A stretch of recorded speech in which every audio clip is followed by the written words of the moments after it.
Welcome, welcome, welcome, everyone. Thank you for tuning in to Billy Goat Tales. We appreciate you spending some time with us on a Sunday evening, Sunday afternoon over here, Eastern Time. I do hear myself in the background somewhere, so whoever's got the phone on, I can hear it. My But bad. welcome, everybody. Appreciate you. Let's say hello to the team. We got a great show lined up for you today. We're going to talk about Netflix movie. We're going to talk about YouTube coming out with stable coins, which is pretty doggone cool. We're going to talk a little bit about the predictions market as well. And there's a lot of purchases going on in the crypto space. We're going to hit it all. But first, let's say hello to the team. What is going on? Redman, welcome back. We missed you last week, brother. Yeah, thankful for another day not promised. I'm happy to be here and go Vegas Golden Knights. Back over to you, Billy. Yep.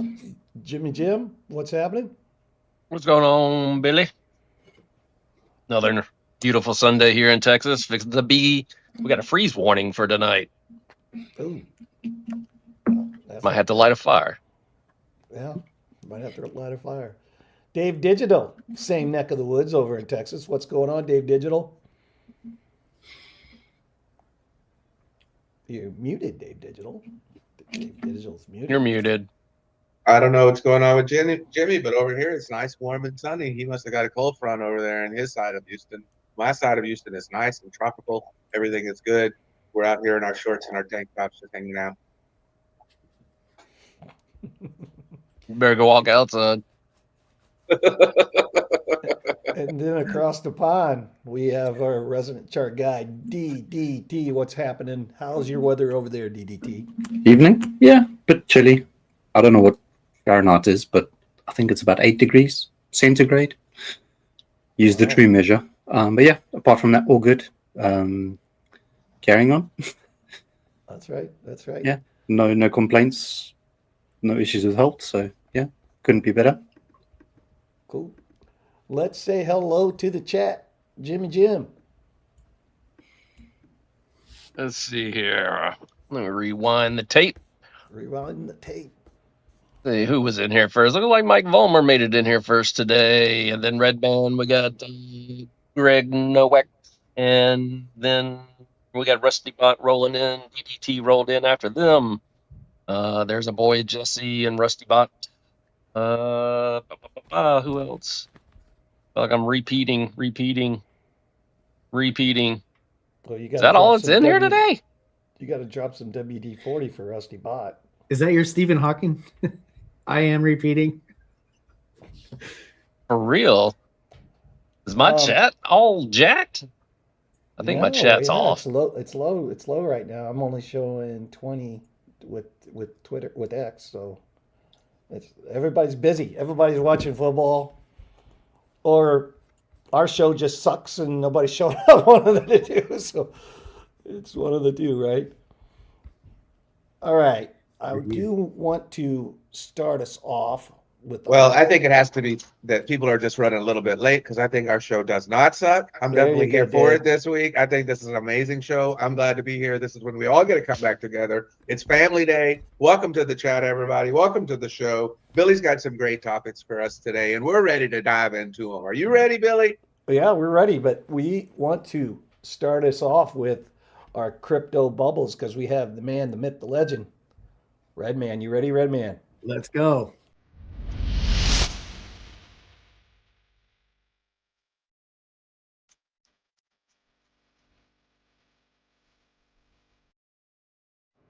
All right. So we got a little bit of mixing of red and green. I'm sorry. Was somebody saying something? Just you. Oh, okay. All right. So looking like Aster's up 1.3%. Nice little pump from this morning, 92 cents all the way up to 93, almost 94. Sitting at rank number 41, $2.16 billion market cap. Aster's hanging around. Congratulations to those people. Let's move on here. I think everything is pretty much a mixed bag right now. Let's go on to the daily. Daily, we got some recovery to do. So we've been down a little bit last couple of days. Let's see what's going on with rain. Rain, I covered this on the Billy Go Tales short video. It is a DeFi play. It's up 3 spots to number 35. As you can see, it's got a nice couple little pumps, a couple buys in here. It looks like it's consolidated nicely at this level, the 008 level. $2.72 billion market cap. Not even a penny yet for Rain. Still early on this one, guys. I think it's going to go a lot higher once DeFi starts lifting off here in the next whenever it does. Let's see here. Let's go on to Midnight. Dropped a short on this last week. I don't know if you guys caught it. It's up 9 spots to number 63. Congratulations to the Midnight people.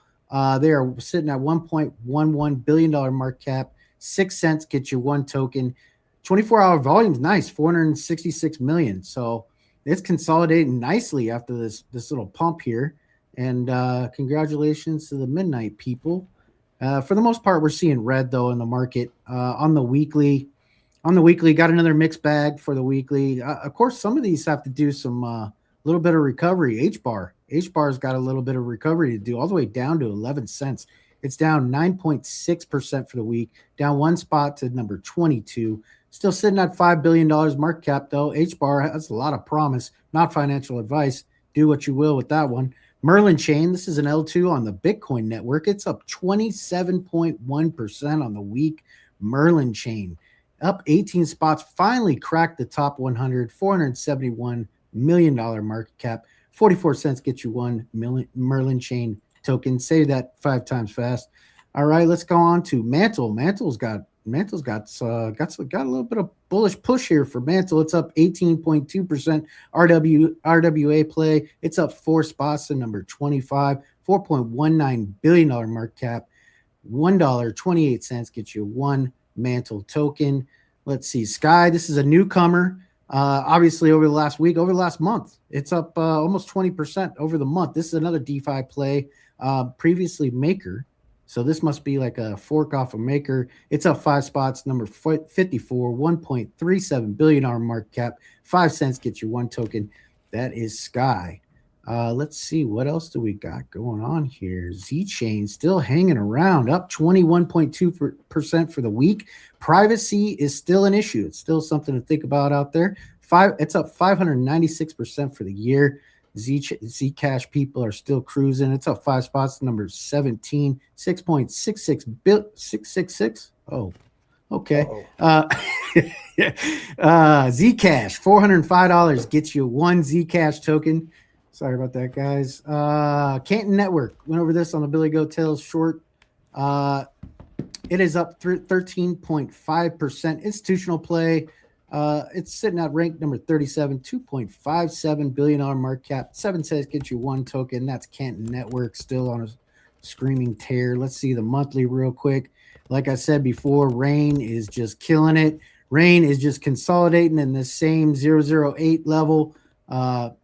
I expect big things out of this project. This is on, I believe, Solana. You can get it on Mexi, a couple different areas, but go ahead and look at CoinGecko or CoinMarketCap to find out where to buy. It's up 47 spots on the month. It's up 143%. Let's see what else here. I think everything else is looking the same. ICP down 42.3% for the month. Down 10 spots to number 46. Still hanging around that $1.7 billion market cap. $3.12 a token. Let's see here. Optimism is down 20% for the month. I don't expect it to stay here. Bullish on Optimism, bullish on Base, bullish on Ethereum. Let's see what else. What other things? Oh, Ondo. This is another one. It's not going to stay down for long, fellas. You better get it while it's cheap, or maybe it could go down more. It's down 76.4%. It's 3 spots, number 51. Still hanging around that $1.41 billion market cap. 44 cents. Man, that's a steep decline from $1.10. I think it got up to before it started declining. It's on sale. I love buying red. I don't buy green. Billy, back over to you. Yep. I like to buy red myself. Ondo looks like a great steal right now. I'm looking at Link and Ondo myself. But let's get right over, since we don't have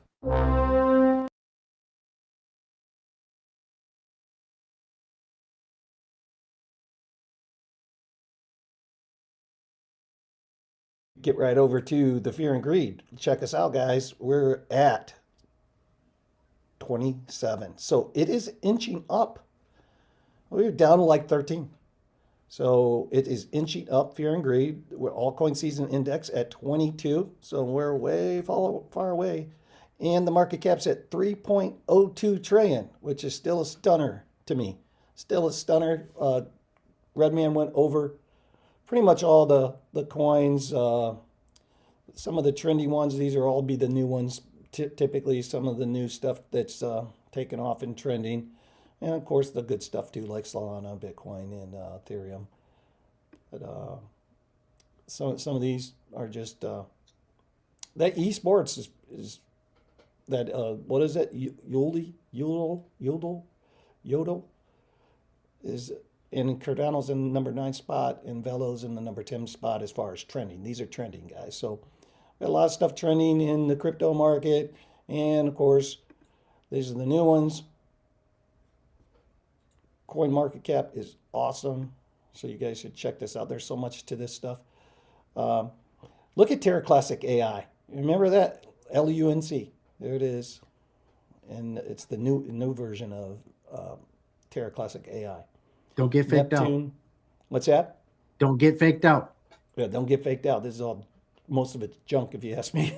You know, but spend some time on Coin Market Cap, because there's a lot of good stuff in here. Lots of categories you can blow through and do a lot of good research right here on Coin Market Cap. So, but yeah, fear and greed still in fear. You know, just a little bit.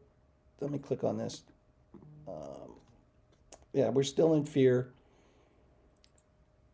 You get up here in the middle. You know, I'm buying down here in the red typically. This is when I'm buying, down here in the red. I'm buying Bitcoin down here in the red. This isn't bad. We're still in fear, 27. But that's just me, not financial advice. But I like to buy my Bitcoin, no matter if it's a bear market or a bull market, because you can get yourself down into fear and greed in the middle of a bull market, all the way down into fear in the middle of a bull market. And so that's when I do it, either in a bear or bull market. I go down and try to get it. Let me get to our first DDT chart. Let's pull up some Bitcoin and go over it. DDT, let's see where Bitcoin is at, and tell us what to expect with Bitcoin, brother.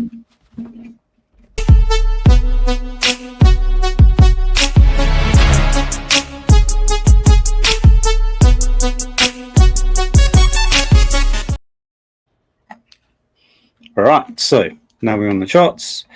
Bitcoin, quick and fast, weekly. Trend is still intact, still making high highs and higher lows, provided we don't break 74,000. 74,000 low. Market Cipher B is printing a green dot on the weekly with the momentum wave very oversold. Money flow is flat. The issue bar the weekly trend is everything else is looking fairly bearish. So 3-day and 2-day is kind of the time frames I'm watching at the moment, because currently on the 3-day it's posturing to get a red dot on the momentum waves, and also as well the 3-day candle currently is a bearish engulfing candle. That's going to set up hopefully some bullish divergences on the high time frame, generally between the 1-day, 2-day, and 3-day. Obviously, we've got a 2-day red dot on the trigger. Money flow is still red. So generally, just some bing bong, just some sideways and down at this point. Not really too much signs of strength on Bitcoin as it is at the moment. Kind of what happened, we basically are specifically just stuck within a range here.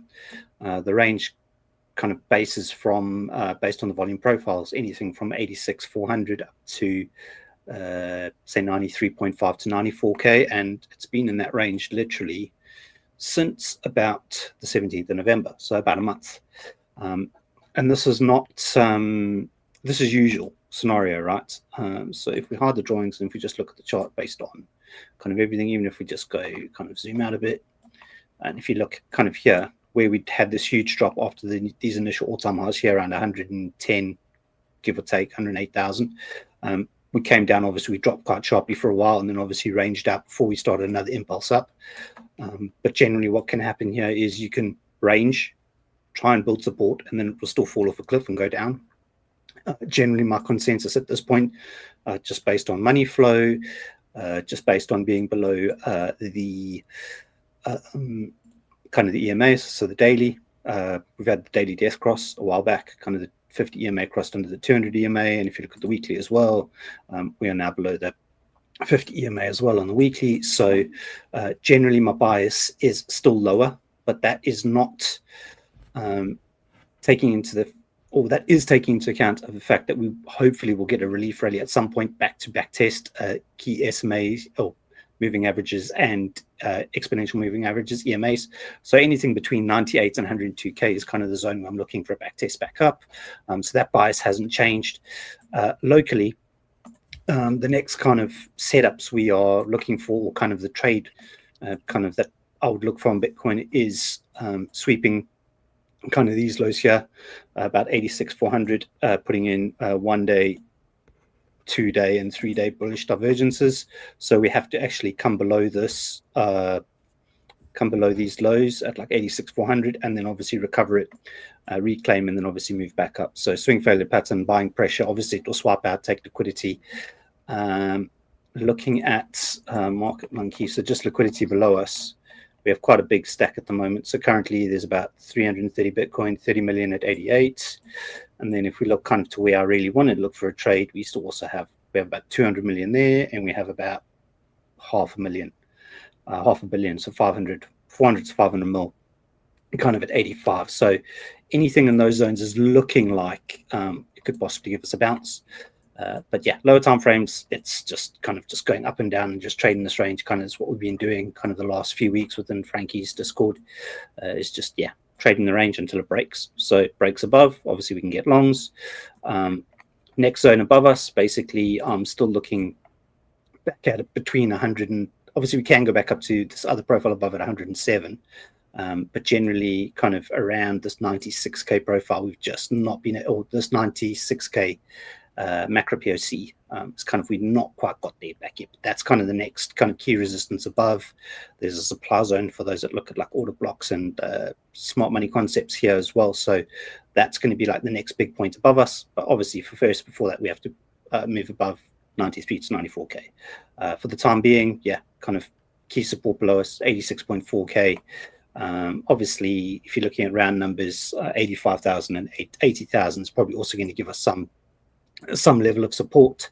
And then obviously even lower than that, we're looking kind of to come and take out these 74K lows. Yeah, and we that's just back in April, we were at 75K. Yeah. April of 2025, right? So yeah, I think for those underwater, obviously there's a bit of panic kind of for those that kind of are well kind of down and are just hoping that they kind of get back up to either kind of get out a little bit or kind of manage to get back into profit. I'm mostly taking most of my profits out kind of at this point for those that kind of haven't heard or kind of I haven't kind of disclosed to. So I'm kind of mostly out of the market at this point. I don't necessarily want to buy back in spot below kind of above 75K, but that's just what I'm doing. So don't follow that. That's just my thesis at this point. If we get anywhere close to 75K, that's kind of where I'm going to start, or I'll start to look to kind of add more Bitcoin.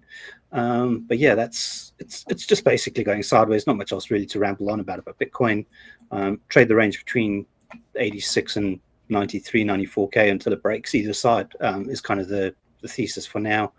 Also as well, December is going to be quiet. Kind of hedge funds, all these kind of New York Stock Exchange, all that will start slowing down. CME will start slowing down. So kind of hence the volume kind of within December has been atrocious as well for trading. It's given a few good trades, right? A few good rotations of the volume profile on Bitcoin, but by that, the volume hasn't been that kind of, the trading volume hasn't been kind of that good, in my opinion. And yeah, kind of the trading, kind of what happens, like literally everything's just been liquidity grab, SFPs of highs and kind of just rotate, or SFP of the lows and just rotate.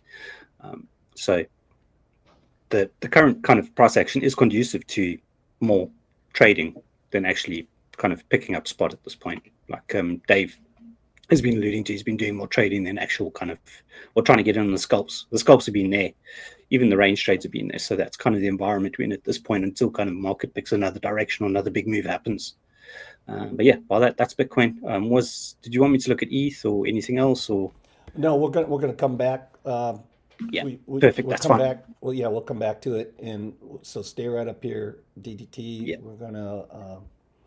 We thought maybe BC was coming. Hey, Redman, thanks for the gifting out. Redman's throwing out the memberships, guys. Bellico X, good to see you, my brother, my lifer brother, Bellico X. He got his mod wrench over there. That's beautiful to see. That one guy, great to see you. Find your FYP. That's right, FYP. Rusty, good to see you, man. Good to see you. We got drop your WD. If you're a member, you just got your membership. Go to the emoji. You'll see the WD-40. That's for Rusty Bot. We got to keep him lubed up. He's one of our OGs around, and of course Mike Vollmer. Good to see you guys. Hey, Redman, I see you said. What'd you say? Something is Sin City in here? Sin City Crypto is lurking. I gave him a membership. Looking all right. Let's David, go. probably Rob. It's probably Rob. Wouldn't you say, Jimmy? Oh, that's Dave. Oh, is it Dave? Gotta be Okay. Dave. They're Gotta lurking. be Dave. Okay. All right. Frickin' lurker. Well, they're Jimmy's got the keys to the club over here, Dave. So you got to come over here because Jimmy opens the club over here. Billy Goattail. Since you wouldn't open it, he's opening it up all the time. You want to see how that works, Dave? You want to see how You want to see how it works? Oh, let me find. Ah, David. Dave, see, he missed it, Jimmy. He missed it.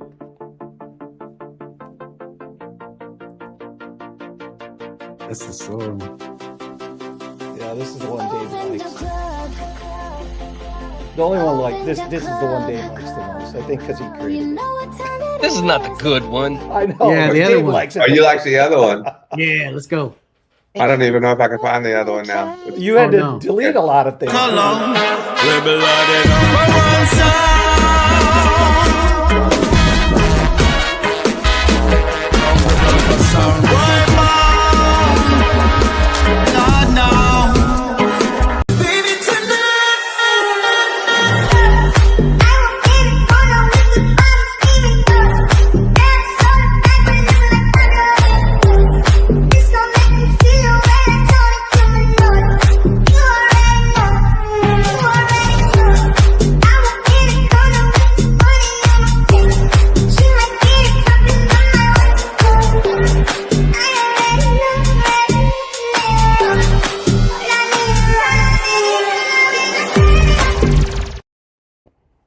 Let's go. That's a contribution and respect to Sin City Crypto boys, man. All right, listen, guys. I wanted to get into. We got so much going on, so many good stories. Let me share this. Did you guys see this? IPO GDX Misfit Boxing. Win your chance to Dubai. Now, you know, guys, Miss Teen Crypto's been over there. Randy's been over there to Dubai for Andrew Tate versus Chase Demore. Dubai just became the center of two global waves colliding at the same time on 12 December 2025. The creator boxing explosion led by Andrew Tate and the fastest moving crypto trend of December 25. And in a headline that has already taken over Google Discovery feeds, IPO Genie has confirmed its official sponsorship of Misfit Boxing Dubai heavyweight title event. And they're giving 5 fans a full VIP trip worth over $10,000 to watch Tate versus Demore live. This isn't just another influencer fight announcement. It's a cultural crossover moment between fight hype and crypto momentum. And that's why I found this very interesting, this story. So it's pulling insane search traffic. Misfit Boxing Dubai, Tate versus Demore live stream, top crypto pre-sales 2025, and how to get VIP tickets for Misfit and Dubai. And with IPO Genie announcing its phase 20 pre-sales at that point 0010660, the timing could not be louder.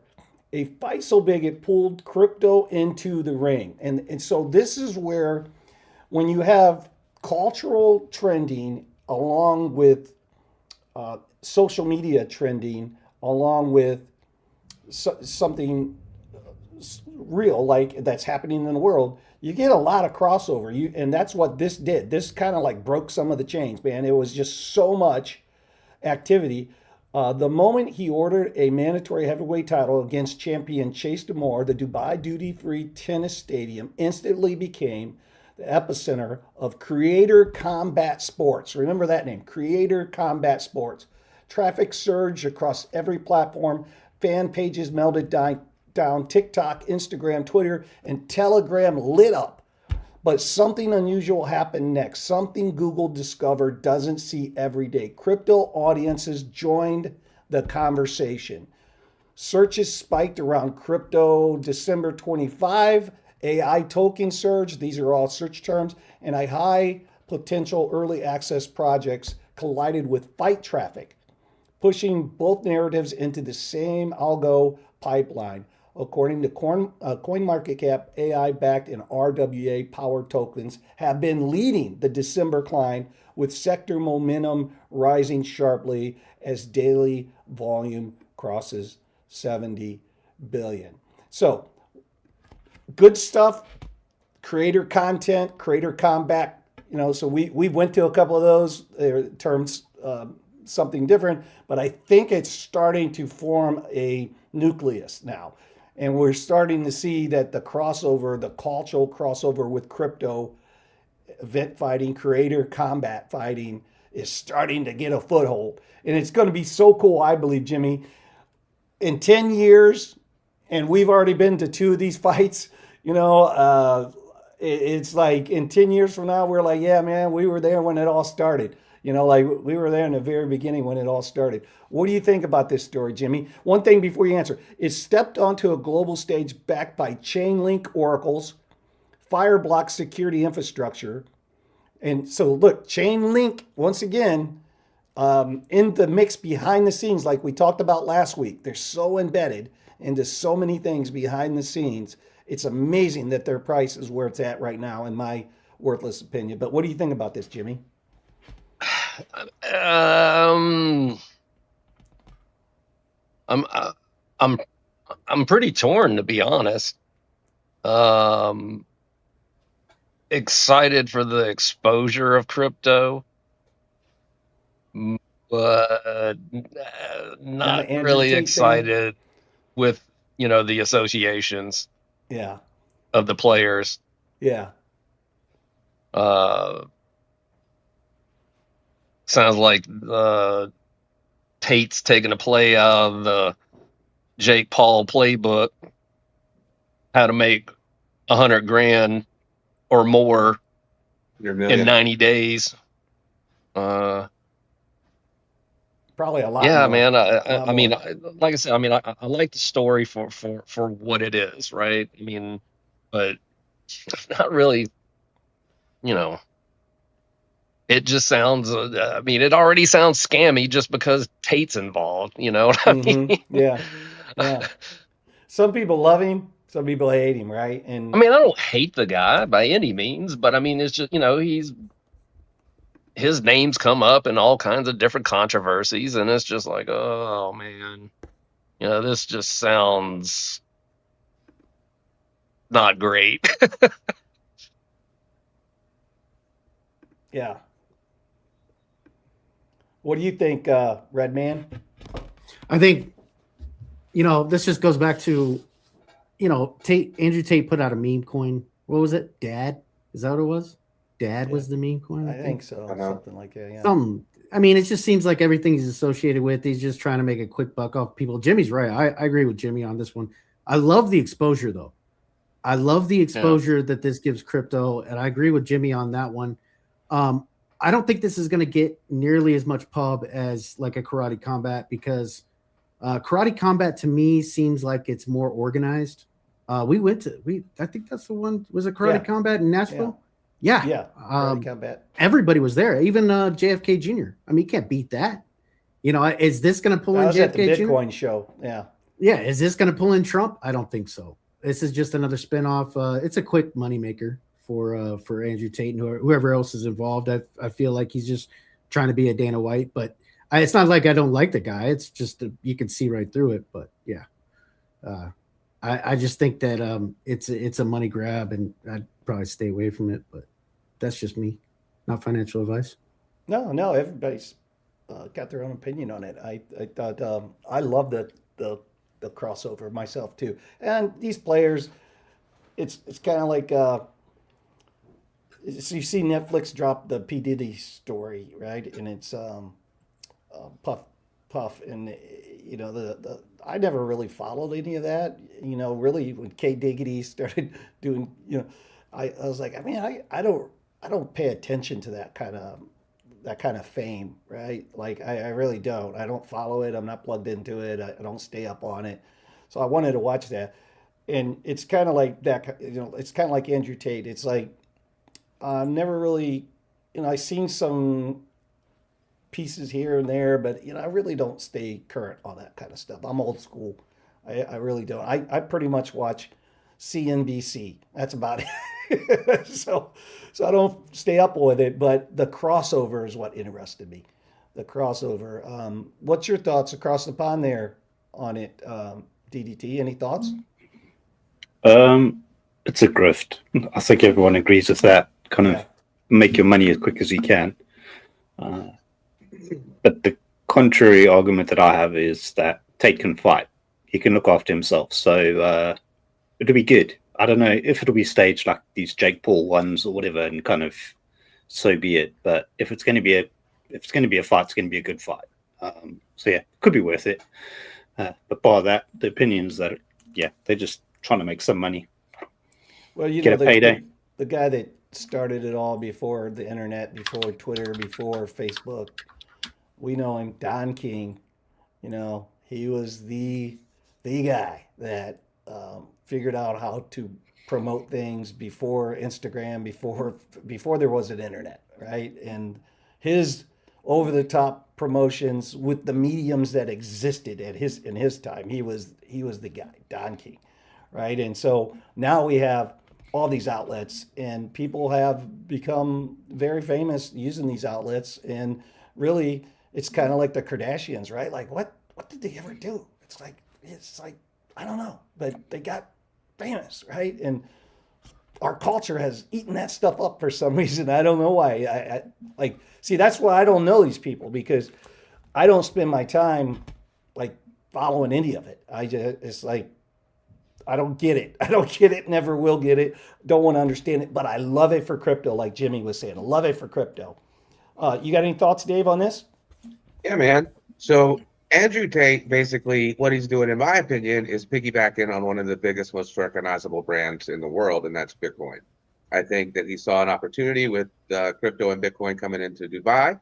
I think that he thought that he could get to slide in on some of that press, and that's what he's doing. He's starting a new fight company, or I'm not sure, promoting fights or fight, you know, whatever that is, like a UFC, but the misfits.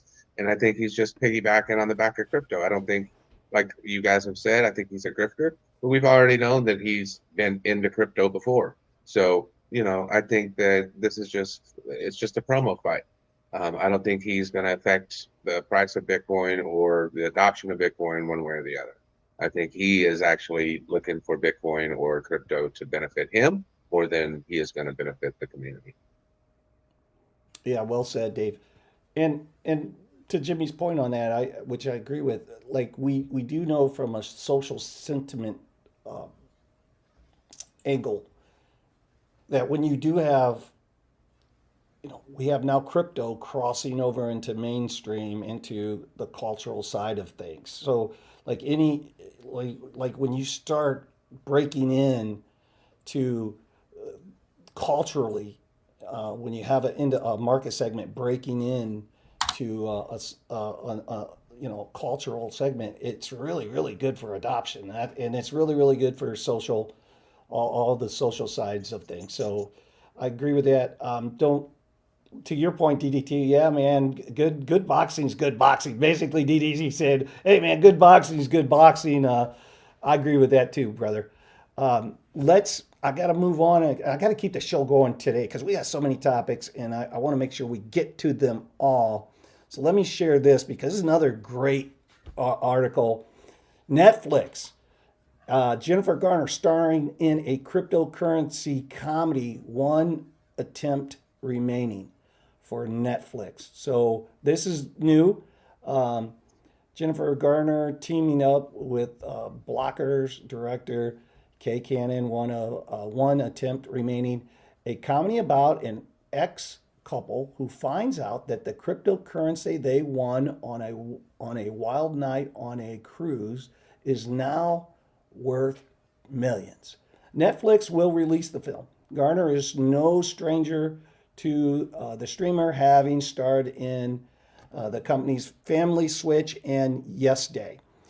In the film, after discovering the windfall, the former couple realizes they've forgotten the password. With only 3 days left before the account expires, they must retrace their steps that night, not just to find the password to their fortune, but also to discover why they fell in love in the first place.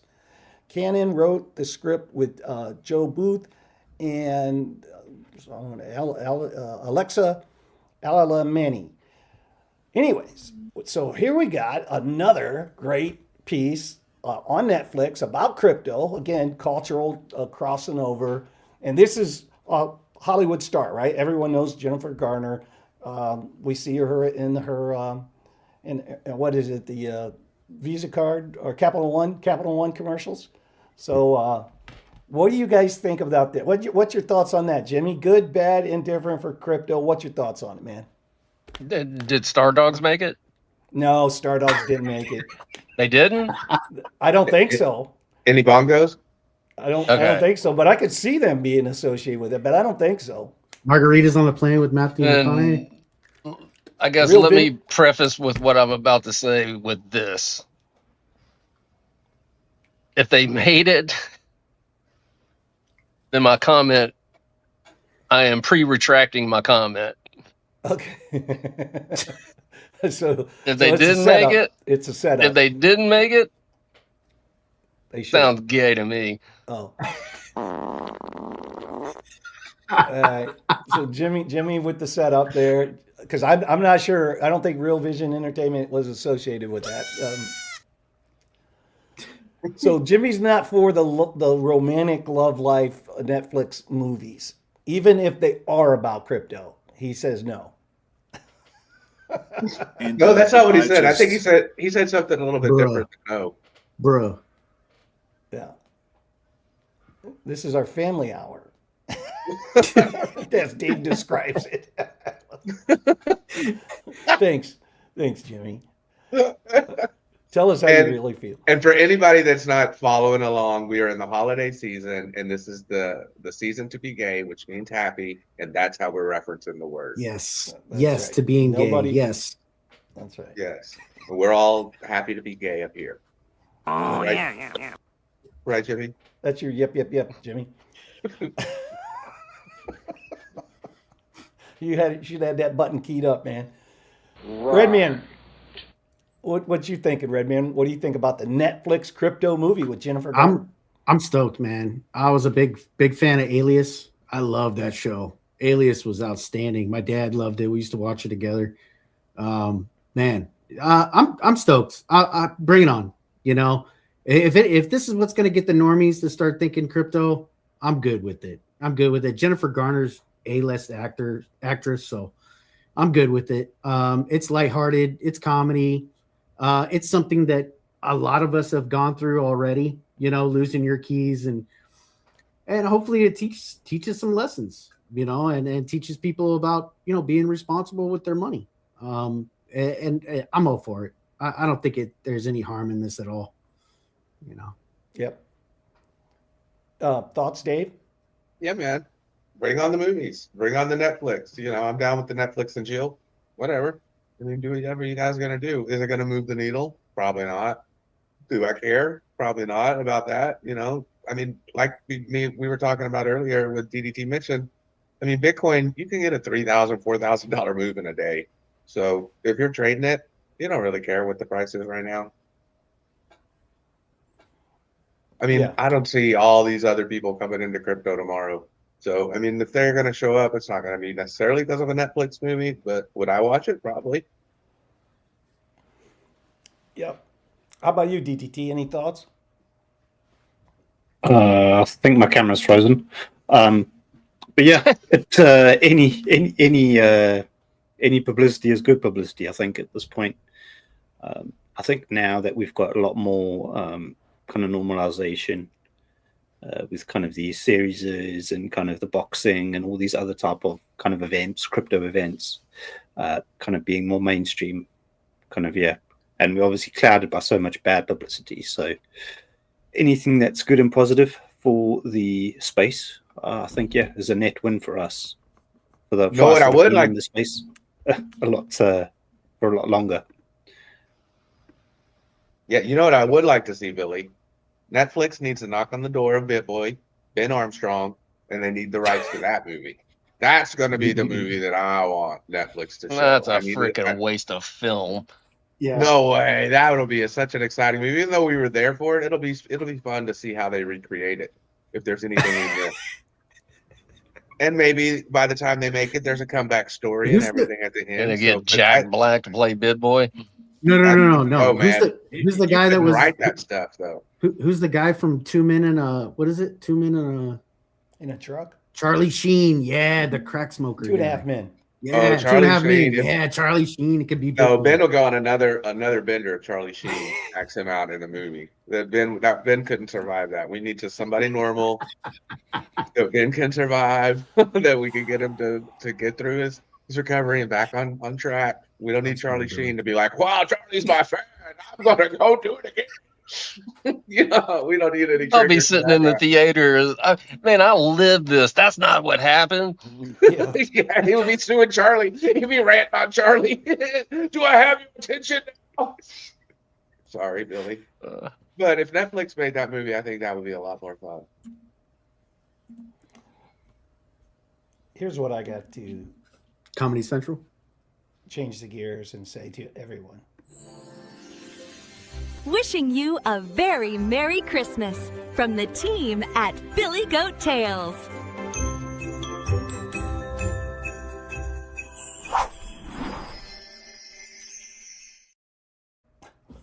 Why didn't you play my version, Billy? That's okay, Jimmy.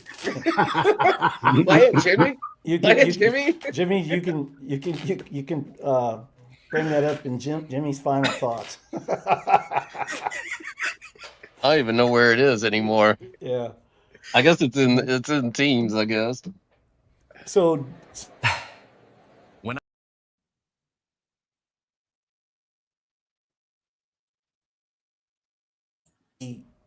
founding team member, Tex-Mex Biomex. Dave, how about hitting some prediction markets? You ready for that? Oh, are we gonna do that? Thanks. Okay. Let's see if I can get that set up.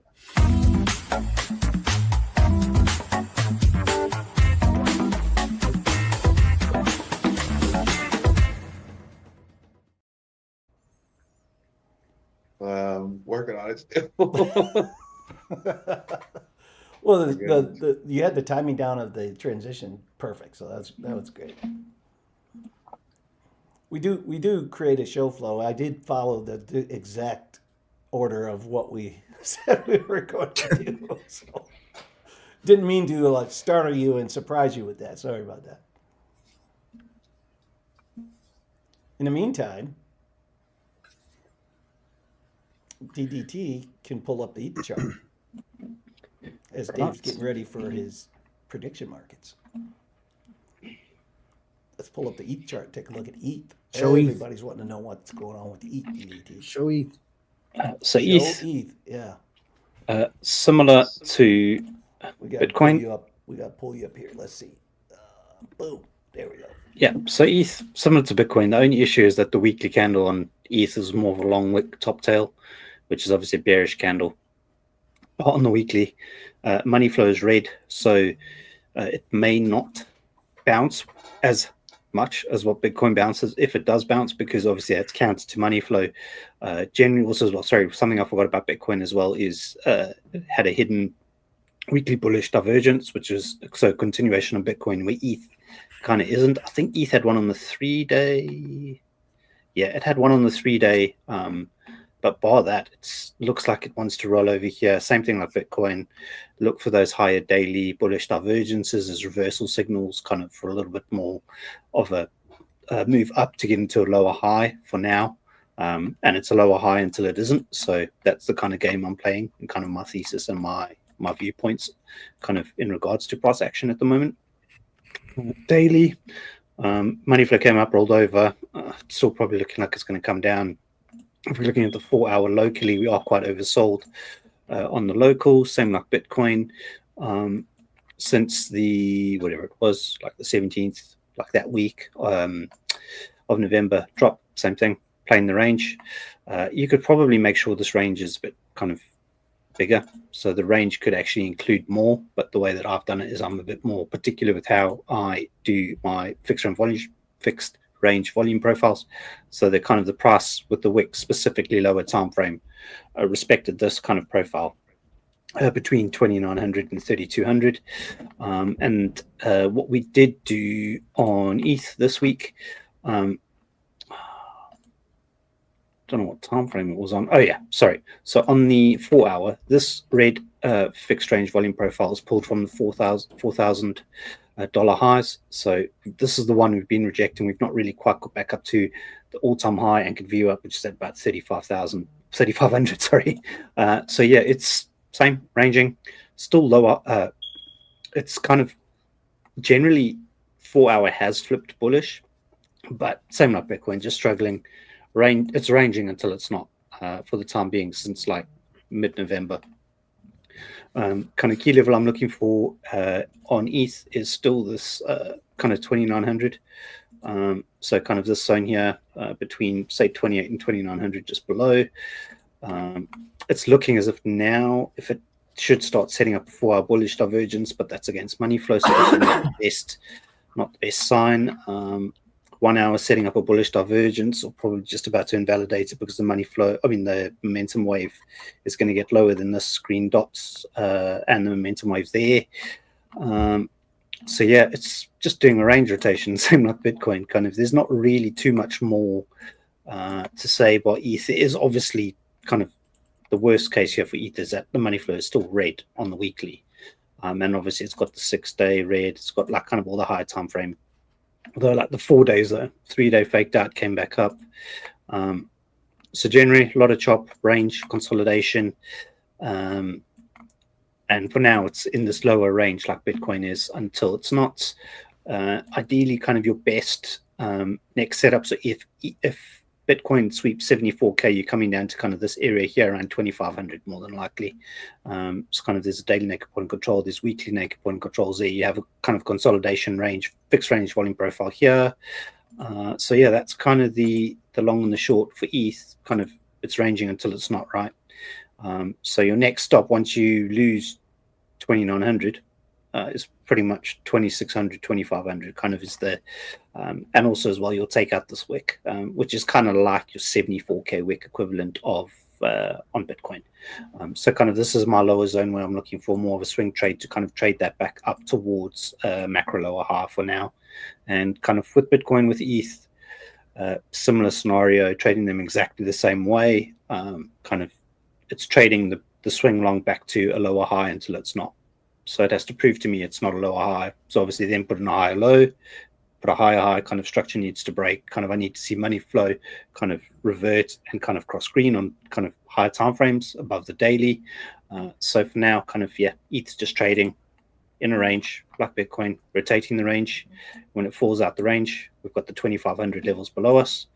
And if I was looking at kind of the higher, the kind of higher, lower high, I'll probably just have to flip over to the, where's my EMAs? Quickly flip over to ETH. We're looking at, that's daily, sorry. Kind of where's, yeah, you're looking between 33 and 3,500, I think. It's daily, weekly. Yeah, like 33 to 3,500 is probably the possible lower high incoming on the macro timeframes. So like Bitcoin would be 98 to 102. ETH 33, which kind of is in the zone, kind of above us, macro range. So ETH ranging until it's not, trade the range, kind of like I'm doing on Bitcoin, and just playing it at that until something changes. Yeah, good. I know we had a lot of ETH holders, so I wanted to make sure we hit that. Look, we scared Dave off. We said, Dave, you want to do prediction markets? Yeah, I'll do it, Billy. I'm ready. And then he's gone. You ran for it. He ran for the door, man. It's all right. I'm sure he'll be back. He's like, doggone Billy. He's in chat, so he's probably just about to pop back in. So DDT, so chances are we're not going to get a 7K ETH anytime soon, right? Pretty much. But also as well, I don't know if you guys see or follow Look on Chain or kind of these chain analytics kind of accounts on X. Tom Lee of Bitmine, he is buying ETH at a rate of knots, and he's not just buying like $1 million. He's buying like 20, 30, $40 million a pop, like every few days.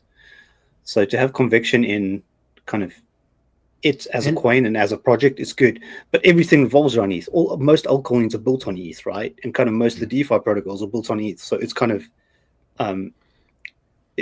you kind of have to back them. You have to back the main protocol, and then obviously you can filter your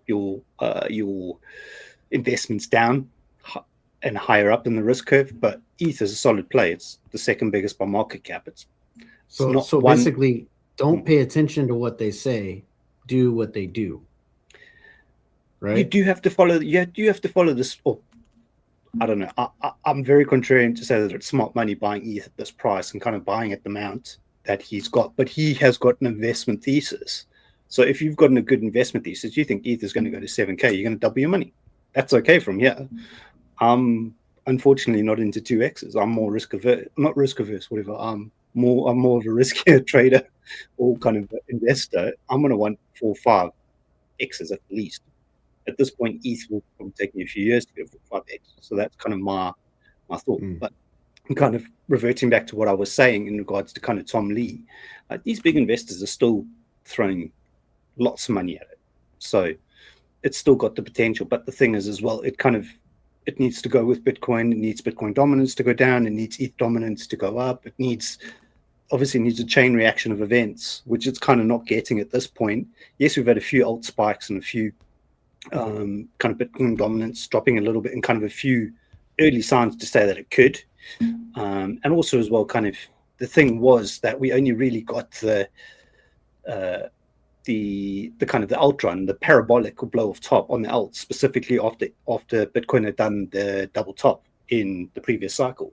So that may be kind of the play here, where alts, hopefully, if Bitcoin does do this run all the way up again, and then drops a little bit, hopefully at that point, Bitcoin dominance drops, but Bitcoin doesn't actually like slide down the scale and kind of drop like a lot. So to give alts a little bit of a chance to catch up again and kind of just have that last little run up.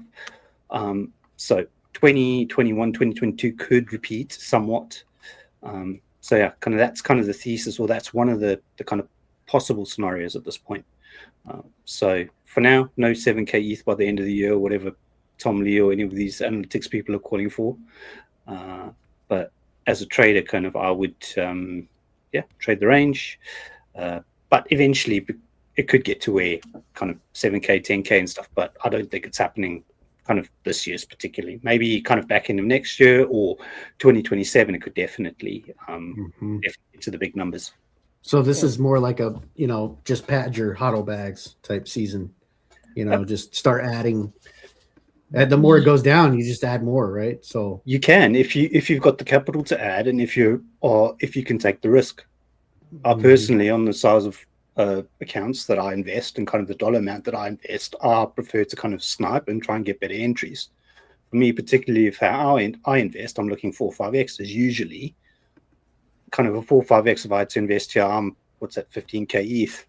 That could probably only be 2027, 2028. I don't have that long time horizon yet. Like with Bitcoin, yes, I'll add whenever kind of it breaks a major swing low.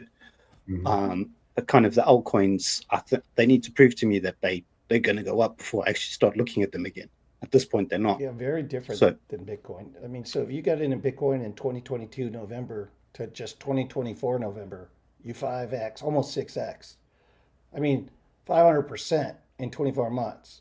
And that's with the major asset, the number one, the number one asset in the ecosystem. Haven't seen that with ETH, right? So let's see, we got ETH, Jimmy, I think in 22 at we're like 600, 800, somewhere in there. We bought some,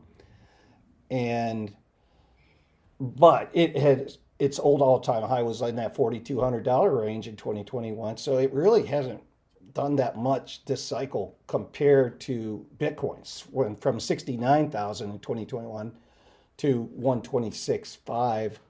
That's a nice run up. Want to say hello to Chad. I see Andrea's in here. Thank you for tuning in, Andrea. And let's see who. Oh, Keith, Crypto Coin Mindset. Thanks for tuning in, brother. We appreciate you. That one guy's still here with us. We appreciate you, man, becoming a BGT OG. Appreciate that. Who else do we got here? Chris Klein, good to see you. Good to see you. Thanks for popping in. We are just getting into some chat. There's Rocco, in and out crypto. There, let's say hello to Rocco. Mate, is that who you saw, or did you see Sin City? Red Band. No, well, we saw it Sin City. They were on the membership when I gifted memberships, but Rocco came in after we were talking about, Right. the BitBoy whole thing with. Rocco, good to see you, man. You can, you always can come up here, bro. Let me just throw out to, in case I don't know if he's still in here because people pop in, pop out, but I'll throw this out to you because we haven't seen Rocco. I like literally texted him and said, dude, did I make you mad or something? Like, I never see you around. What's going on, man? We miss Rocco. Rocco's family, man. We miss Rocco's Rocco. good people. Good people. Rocco's good people. Dave, hey, you made it back. We thought we scared you off with the prediction. You're muted. Yeah, everything just shut down on me. I went straight into reset mode and started downloading some sort of update, and it was doing its own thing. So we'll just have to, when the computer says, hey, I'm going to do something else, what do you say to the computer? You say, okay, I'll wait. Better call Cam's. I think it's Cam's fault. I think he sent me a virus through our little group chats or something. He's like, yeah, I don't want to hear about no prediction market. Anybody could do that. Jimmy could do that. So you want to talk prediction markets? Yeah, do you want to hit the intro again? Let's talk about them.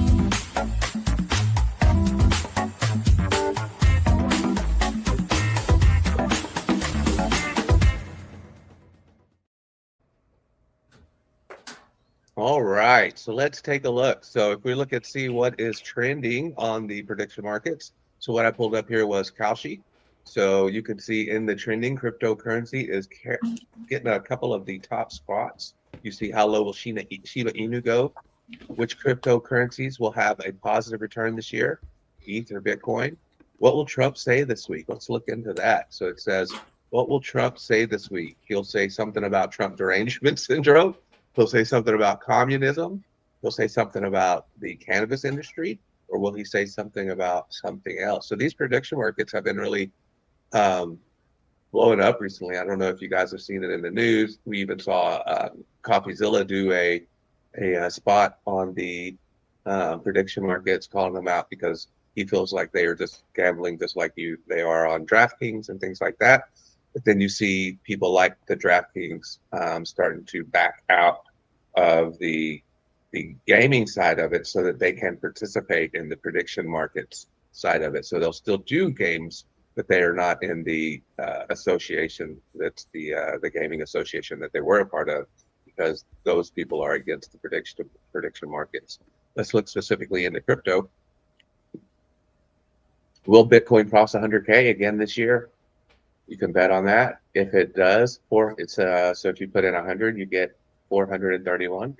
If it doesn't, 124 from 100. So, I mean, what do you think? Will Are we Bitcoin cross allowed 100? to? Are we allowed to? Is it legal in America yet? It's not gambling, Billy. It's they've gone around it somehow. So what they've done is they've gone around the corner somehow, and most states allow betting in the United States on prediction markets, and even most states will allow it on sports, and they've gotten around it somehow. Um, Last I and heard I poly imagine, market, I didn't think we were allowed in the United States, and so I yeah, haven't kept so up with it. So I'm glad you're bringing this up, man. yeah, so you can see it up here in the top corner. I'm a little bit of a degen, just very small. I'm actually playing some different bets just to see what's going to happen. But it's a lot of fun on here. But you can also do sports if that's what you wanted. You could do crypto. How high will XRP get this year? I mean, all these different things that you can do. Be careful if you're getting on here. A lot of these bets are just till the end of the year. So you see how far will it go this year? Remember that you only have 16, 17 days left in this year. So if you're betting that it's going to happen this year and it's going to take some sort of uh, congressional action or something like that, then you may not want to place that bet. Just So be like smart, like with walk through anything. one of them. Like if you go and we'll reach out to these guys, see if Sure, we can let's. get an affiliate link with these guys because I think this is going to be huge. But so like, what do? You click on it Yeah, so and let's just click on, yeah. and so it says, will Bitcoin cross 100K this year? I'm going to tell it no, and I'll tell it how much I want to put on there. If I can get my mouse to cooperate.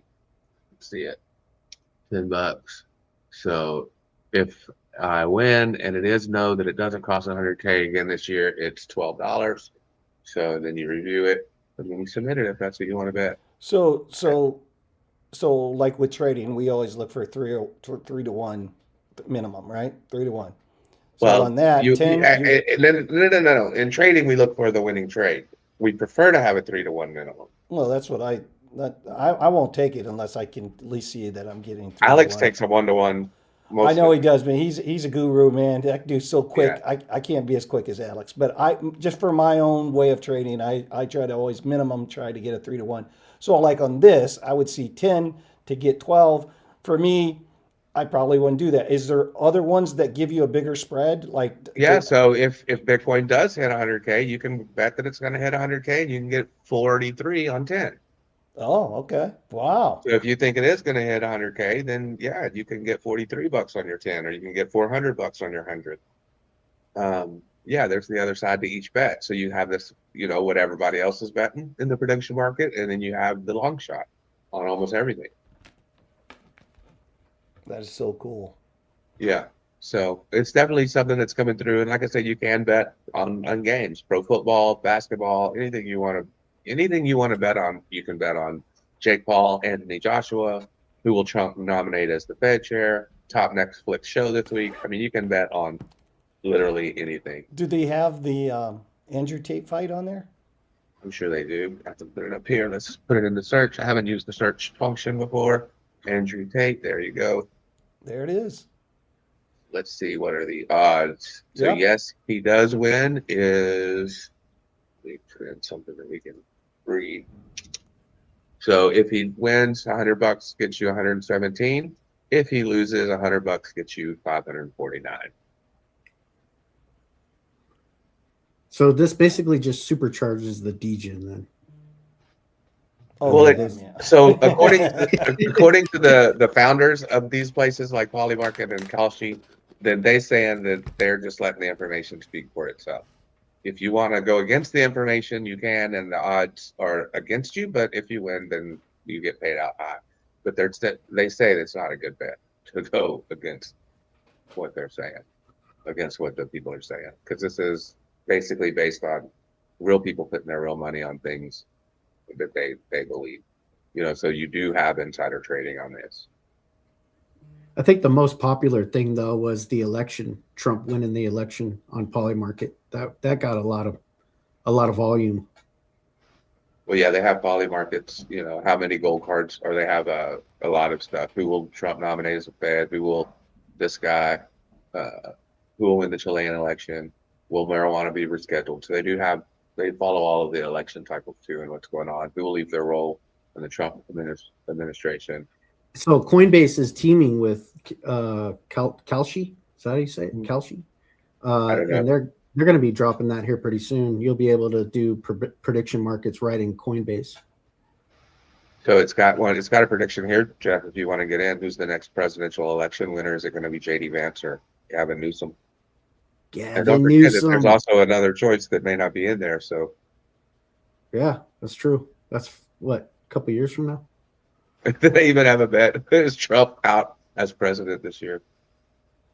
You know, and they say, yeah, he's out, but you can win almost 10 grand on 100. Wow. But that's See, how when I they're going to read get that- rid of him. Yeah. How How deep they is get rid of him in the next 17 days? How are they going to do it? how deep is your degen? Yeah, how deep is your DJ? Exactly. JB Hawk, why is video weird? What video? It's clear on our screen, so you seeing it like blurry or something? But that's the prediction markets for this week, and maybe we'll dive back into them next week. Let me know if you guys want to see something specific whenever we dive back in, and we'll just keep an eye on what's going on. Maybe we'll I make like some it, Dave. DJ plays. Yeah, man. Yeah, that is so cool. We'll have a prediction market every week on Billy Goat Tales. That was another Dave Digital great idea. JB Hawk, I think so now on YouTube, you have two versions. You have a mobile version and you have a regular screen TV version. So you got to click on the right link.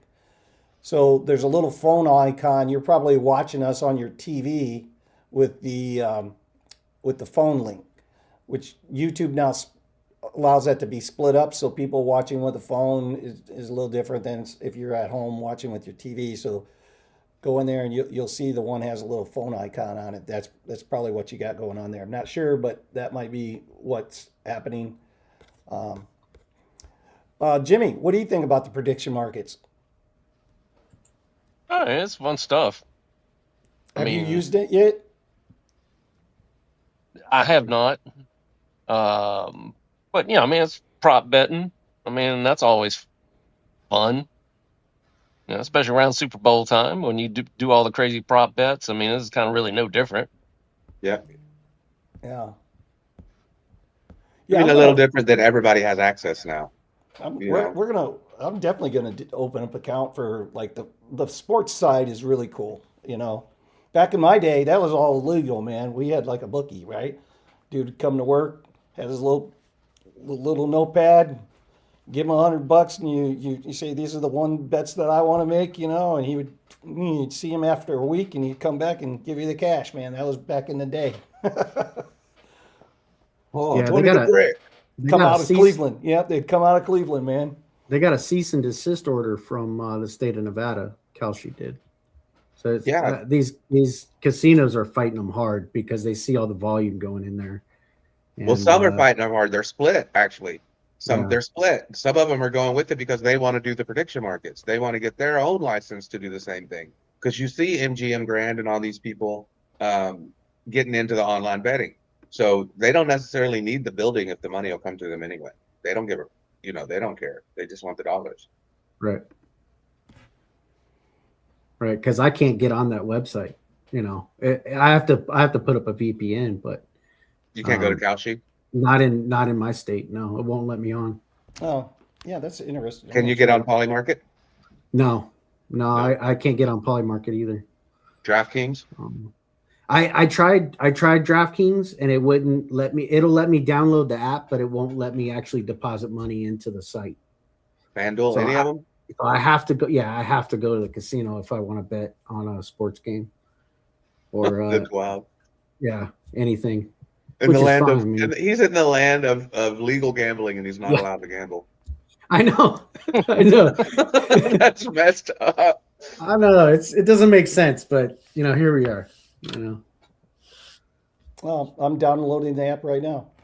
Yeah, so at least I could download it in my state. So I didn't know, Dave. I thought it was still illegal, so I didn't follow the Andy does make a legislation good around point. that. Andy does make a good point in chat that if you have $100 and that's $100 that you're going to use to invest, it is smarter to put in Bitcoin, kids. Don't put it in prediction markets. If you're smart, you wouldn't gamble at all. You would simply bet on a winner, and that's Bitcoin. And that is She's a right. great point. Yeah, she's so right. we were on Crypto Coin Mindset. So Keith, if you're still in the chat, Keith, but today look, guys, all of this kind of stuff, prediction markets is total throwaway cash. It cannot be. And the truth is, if you're going to throw away cash, you should throw it away in Bitcoin. We're That's just right. making irresponsible decisions here. We're not saying it's a good one. Yeah, yeah. It that would be like, to me, stop buying a Starbucks coffee for $5, $6 and Yep. go buy Bitcoin, right? Stay away from McDonald's.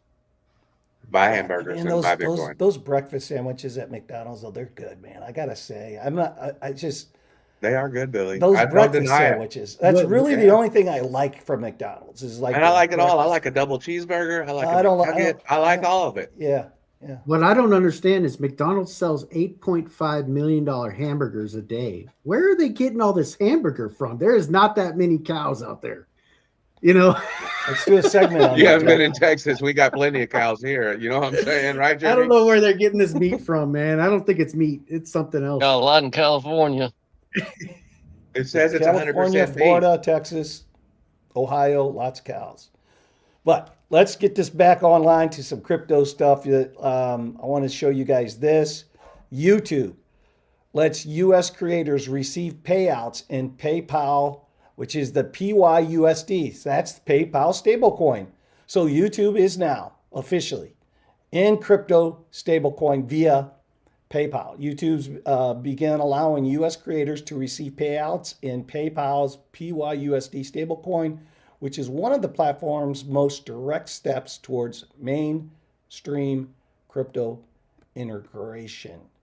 The move deepens YouTube's long-standing partnership with PayPal and positions the video giant as a potential on-ramp for millions of users into stablecoins. Meanwhile, Binance is doubling down on support of the USD1, the Trump-linked stablecoin issued by World Liberty Financial, by adding new fee-free trading pairs and converting all BUSD collateral to USD1. The exchange's decision essentially embeds USD1 even more deeply into its liquidity systems as the stablecoin picks up momentum despite a pause in new issuance. Check that out, guys. Again, I mean, we're in the game here. We're in crypto, but just think back to 2021, 2022. I mean, this is happening at lightning speed now. I mean, YouTube, we're on YouTube right now. We probably keep saying YouTube, and we'll probably start getting a whole bunch more people coming in here just because I'll go pick it up.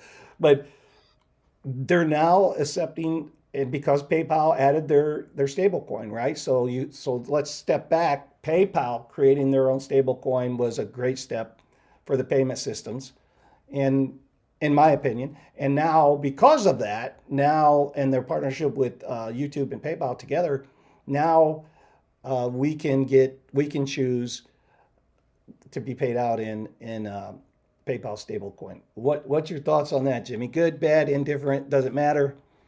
What's your thoughts? I mean, if I'm earning interest on that stable coin and I didn't plan on pulling the money out, okay.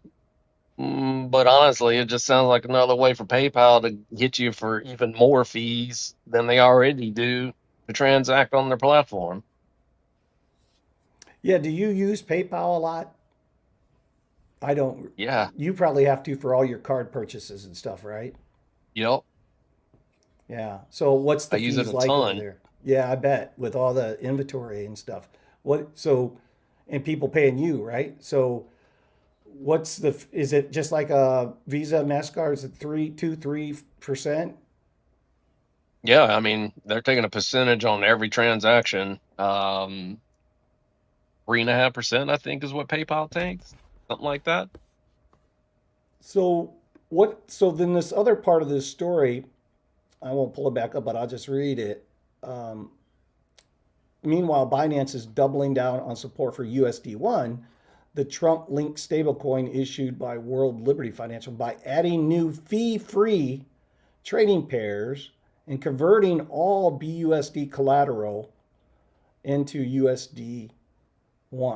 So I guess that still would suggest that if they used it like PayPal was using it, they still probably have a fee, even though it's USD1. So the fee free is just the trading pair. Okay. The exchange's decision essentially embeds USD1 even more deeply into its liquidity systems as the stablecoin picks up momentum despite a pause in the new. Okay. So yeah. Or so maybe they're paying you. Maybe they're saying, maybe I'm misunderstanding. Maybe in lieu of them taking their cut, and then just dropping cash in your account, maybe there's no fee if you get paid in their dumb coin. And it sounds to me like they're just this article is just trying to spin up a crypto version of PayPal, because PayPal's been accepted, had a stable coin for a long time, and YouTube's been accepting PayPal for a long time. So technically you could have accepted the stable coin on PayPal for a long time, ever since YouTube has been accepting PayPal, and PayPal had that stable coin. So it's been there for a long time. It sounds like somebody just needed some press content. It could be, Dave, but it might not have been turned on, which allows us to be paid directly. But I hear what in theory, I think you're right. It says that, explain that PayPal's infrastructure takes away the technical complexity, which means that the creators can opt into PYUSD payouts just as easily as they would choose any traditional payment method now. The feature is currently limited to US creators. So it just started to US creators, but is still a massive shift in YouTube's stance towards digital assets. It said for years, YouTube walked a very cautious line with crypto and even frustrated creators with shadow bans and content restrictions, despite crypto-related channels growing massively in popularity. So by enabling PYUSD payouts, the platform certainly seems to be warming up to the digital assets at this time. Seems fishy. That seems like they're spinning it. Well, they probably are. I mean, it's they're paid ad, but it is. This is only for U.S. markets, and this is new, so it isn't like it's been. What's the date? December 12th. December 12th. So, yeah, I mean, again, to me, good. Meaning adoption, digital assets, blockchain integration. Huge networks. Can't remember what space I was on, but we were talking about the fact that, look, if you have a new product, it's always been a business strategy for good businesses, always to build it into an existing network. So in other words, if you are a plastic toy maker, a little figurine plastic toy maker, McDonald's has, hundreds of millions of outlets, stores. And if you could just get one of your toys into their Happy Meals, dude, that is massive distribution, right? Because the distribution's already built. So PayPal, they're like Visa, right? Your distribution's already built. You figure out a way to get your product into that distribution belt, man, that's a win, right? So I like to see it all come together. I'm kind of like it's happening. It's happening right in front of us. We're part of this history, man. I think that's really cool. Billy, I'm thinking about it personally. If it was me and I was getting paid from YouTube, I would want to be paid in crypto because I have more control over a cold wallet that money's going to than a bank account where the fiat would be going to, because the bank has control of that money. But if it's going in my cold wallet, then I have control of where that money goes. I don't think that's what I think it's saying, from that right? perspective, like I would try to take the crypto payments over the fiat payments. Can you move now your crypto out of PayPal? So you would have to have you couldn't give YouTube a wallet address. No, you would have to have a pay. Oh, in that sense, it's So instead of Billy checking, hey, send the money to the bank account, he would say, send the money to PayPal, right? and then he would choose in PayPal to put it into the PayPal USD. Yeah, see, And that Then doesn't I would be sound. able to Yeah, move that that. doesn't. I should be able to. That would have to be on a blockchain, right? So I would have. So they've Well- integrated because if I picked USD or the PayPal stable, then I should be able to. That would be in some sort of crypto wallet that PayPal has established, and then I can move that Right. I know. without the That's bank. that's So the at first, stipulation. before though. you had to turn it out of crypto to move it out of PayPal. I don't know if that's changed. It may have. But whenever they Yeah. first launched any crypto access, you can hold your crypto there, but if you wanted to move it out, you needed to turn it back into dollars, get it out of PayPal, and then go buy some more crypto somewhere else. Yeah. So we should, on the back end, I should check that, just like experiment with that, because I would say that if you did choose the PayPal stable, that's a wallet that it would go to, and then I would have the address for that, and then I could move Yeah, that but I think- directly to my.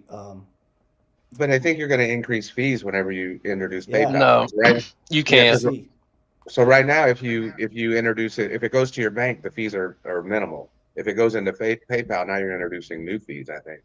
And yeah, gas fees on both sides coming in and going, right? Yeah. And And so you- Jimmy's and saying you you can't can't- move. There's not even a send function, so Yeah. So you Oh, can receive or buy. Oh, There yeah, is see, no that's- send function, Yeah, yeah, and you So- do earn 4% on That's a no-go. PYUSD. okay, so you earn 4%, and it's just sitting there, but I can't send it to. I can't send it anywhere. You have to sell it. Now you can earn 4% on Robinhood Gold too. Everybody offers 4% now. And Well, obviously in 4%, DeFi, if you actually do DeFi products, then you can get a lot more than 4%. Yeah, and that's why we're in crypto, right? Just the Yeah. whole ethos of this is crazy.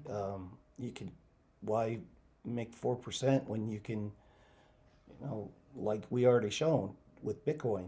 I mean, we 6-7x Bitcoin. That's 600-700%. Why would I wait on 4%? Oh wait, so it does say, can I transfer crypto into and out of PayPal? It says yes, you can send and receive crypto once you complete a few simple steps to accounts within and outside of PayPal that are eligible to receive crypto.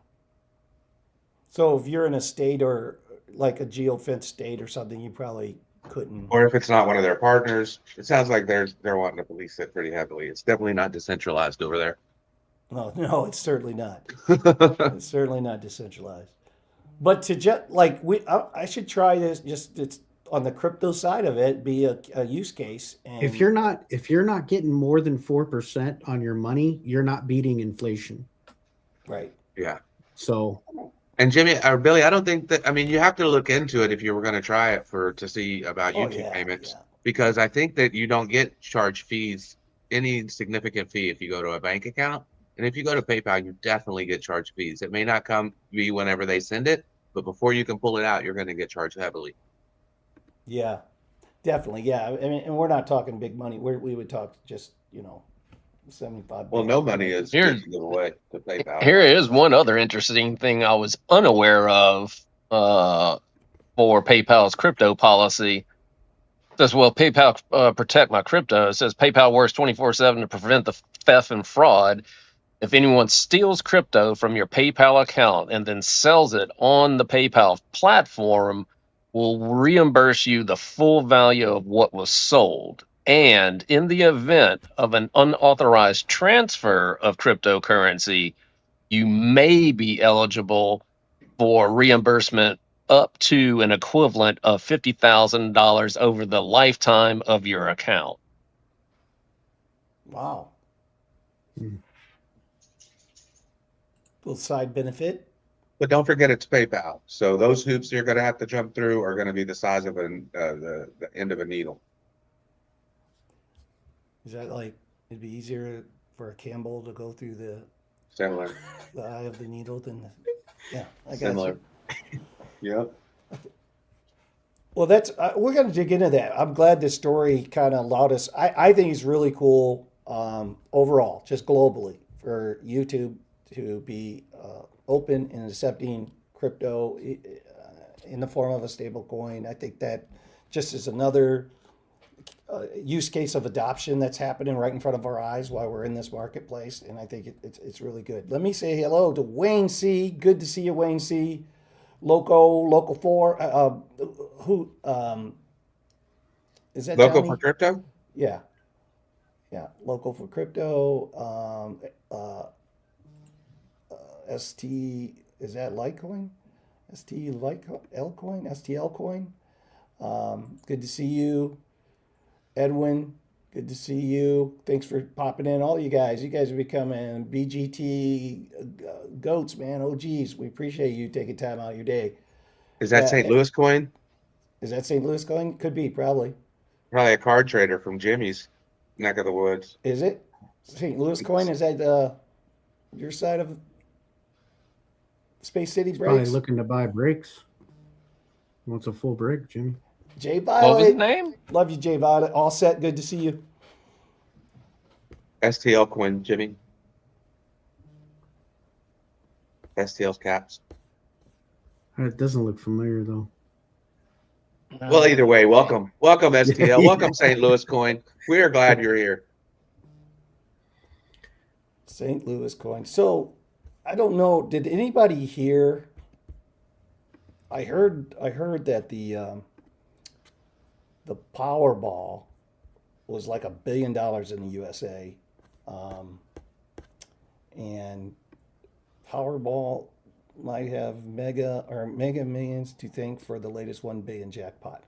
So yeah, this article here basically said, hey man, Mega Millions increased their ticket price. Mega Millions did, and Powerball didn't. So people stopped buying the Mega Millions and just started going to the Powerball. Look, I don't know what all this stuff is. Let's see. Look. But I didn't hear. Let's pull up. Let me see. Let me see if we can pull up the winner. Like, did it? Does anybody know? Was there a winner in the $1 billion Powerball that was, I guess, last night? When I saw this story, I was like, I was going to have that ready, but then I didn't get to it. But let's see. Can we ask AI? Let's see.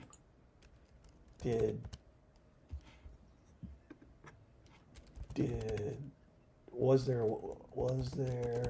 a Powerball winner last night in USA? Let's see what it says. Because if there wasn't, that means it's going to be more than 1 billion. Anybody know in chat? It is. Yeah, it has been, J Violet, over $1 billion before. No, there was no jackpot winner last night. So hey, I gotta go. jackpot I gotta go drive winner. to the California state line real quick. I'll be right back, Billy. Yeah, man. Powerball drawing held last night, Saturday, December 13th, because no one won the top prize. The jackpot has now climbed to an estimated 1.1 billion for the next drawing. The winning numbers for December 13th were 1, 28, 31, 57, 58. The red Powerball was 6. And the power play was 2x. Other big winners, even though the jackpot wasn't hit, there were significant smaller wins last night. 2 million winners. They matched 5 plus the power play. 2 tickets sold in North Carolina. Wow. 2 tickets sold in North Carolina and in Pennsylvania. $1 million winners matched 5 tickets sold. California, Florida, Michigan, New Jersey, and Virginia. And the next drawing is Monday, tomorrow, December 15th, 2025. So not financial advice, but go get your, well, you guys could have pulled up the screen, Dave. Go get your Powerball tickets if you're interested in that. I thought, wow, $1 billion. What is that probably after taxes, Jimmy? Probably 600 million? Enough that you'd never see my ass again. Jimmy, where's Jimmy? 600 million, and we wouldn't see Jimmy anymore. Let me pull this up here. We'll switch gears.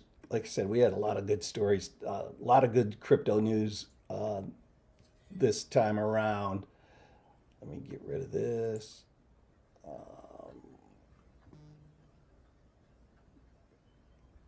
Give me 1 second, guys. I'm trying to find crypto. Right here it is. Boom. Share. Boom. Crypto giant Tether. Yeah. Let me refresh this.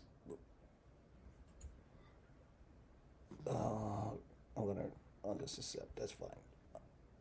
Crypto giant Tether offers to buy famous Italian football club. So think about this. This is Tether, the stablecoin issuer, possibly most profitable crypto company in the world, has submitted an all-cash proposal to acquire its entire stake in what is it, Juventus Football Club. So USDT, whoops, the stupid pop-up ads. USDT, one of the world's largest crypto firms, said Friday it wants to buy the famous Italian football club, Juventus.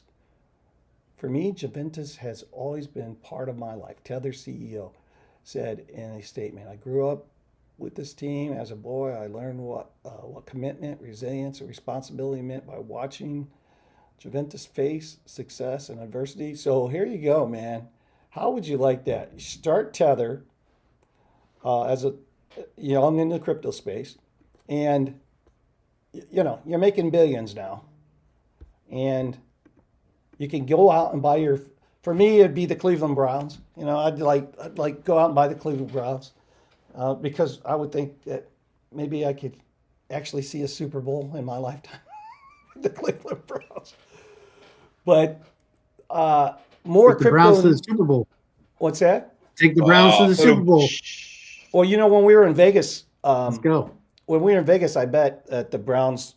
I put $50 on the Browns to win the Super Bowl because I'm stupid, and Let's go. I thought maybe if I bet, maybe it might happen. But of course, you can see they just got smoked today by Chicago. Yeah, that's yeah, exactly. But what do you think about that, Red Man? Tether buying a football. We should go to DDT too because that's I guess that's real football, right? DDT, that's not American football. That's real football. Yeah, somewhat. But yeah, I did post in the comment just that obviously I think the guys is it Paolo Dionio, whatever his name is, the CEO, he's Italian. So in Italy, there's probably only like 3 or 4 big football clubs, soccer for the American viewers. So yeah, makes sense. And it seems as if he has some kind of tie to the club because he grew up watching them or wherever it is. But that's usually the case when you find all these buyouts anyway. Sometimes it's for money and a money grab or whatever it is to kind of make some money or diversify. But generally, you'll find owners when they buy things, they generally have some form of tie to the club or to the franchise or whatever it is. So, but for them, it won't. Yeah, it's not a lot of money for them anyway. As big as the share is, it's pocket change for the amount of money that they make. Yeah, sure it is. Yeah, man, that's crazy. What do you think, Red Man? What do you think? Tether buying a football team, soccer team.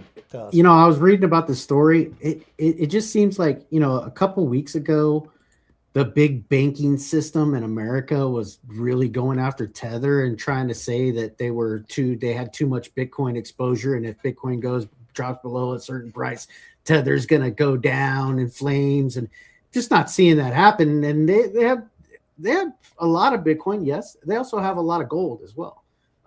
Tether, very profitable company, like you said, Billy. I think last time I saw it was like 55 million per employee or something like that. They only have like astronomical 30 employees or 20 employees or something. It's very efficient company. Yeah. So I mean, these guys are just raining down money right now, and good for them. Good for Tether. This in my notes it says it got immediately rejected. So it looks like they're coming into a little bit of resistance there in Italy. which it doesn't matter where they go or what they try to do. It looks like everybody's trying to fund Tether right now. So Tether, I guess, is I'm bullish. I'm bullish on Tether with everybody trying to fund them. Jeff said this is a higher low, bro. It's about to Yeah. bounce. Yeah, let's go. Andrew's saying, hey, man, is anybody watching the charts? Good Lord. What's going on, DDT? Yeah, Bitcoin is filling the range. It's coming down to this. The DDC is about to tell us, but it's coming down to a golden pocket from the last move. It's dumping. Yeah, it's just fulfilling prophecy about to hit an alert. We are looking and hoping that we can get a bull dip down there at the bottom and get a bounce. Deviation below the 4-hour range. Back through. Good job. Sorry, Right, like I Jared? mentioned. Yeah, sorry, I was muted. Yeah, it's just looking as if it will hopefully come back down to kind of this 86,400, 86,500 zone. Yep. But by that, yeah, kind of just a bit of sell pressure as futures open. So this could be exerted by the CME also opening. Generally, the CME, there's a thing called a COT report with the CME called Commitment of Traders, and basically that has just been net short. And I think shorts are just piling in at this point. Still, CME has been short since above 116,000, like a lot. Like the bulk of their traders are short, kind of their big money traders. So this is kind of, these generally do happen kind of now that CME and futures is open as well, from 5 p.m. EST and 6 p.m. EST. Getting some buy up. I don't know. Yeah, and on the 4-hour chart, if we hold 83,750, that's still a higher low.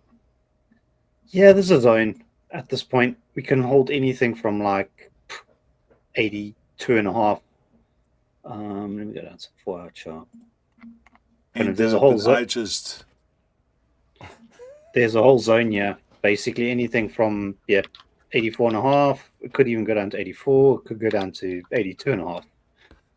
But you need to, the best to pull, best bullish divergences are going to come in if you start taking out that low. Yeah. That'll be kind of the first key one that you have to break to kind of start getting the decent higher daily bullish divergences. Yeah. By that, 80,000 a lot in the sand. 80,000. Yeah. For now, obviously, this low here that just breached 8,500.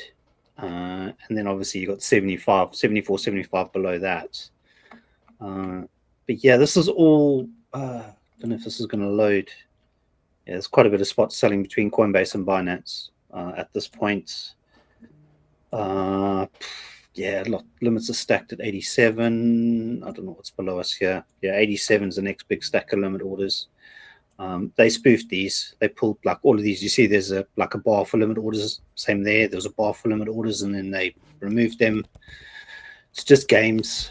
They're sending it down to full orders because basically here as well, kind of a bit more advanced. There was 20 million of sells into 9 million of buys. So basically they sent it into some limit orders here. The only other way that 20 million of sells could have been absorbed is if something was on the other side. A passive order, buy limit, spot limit, perpetual long limit. So by that, it's just games at this moment, and always happens like this as well, kind of into Sunday CME open. There's always a little bit of volatility. This should subside within the next 20 minutes, and then from there you can kind of get your Asia range and go from there. Nice long wick on the 15-minute. I presume, like I showed on my order flow, there's a lot of trap traders here now. There was a lot of heavy selling.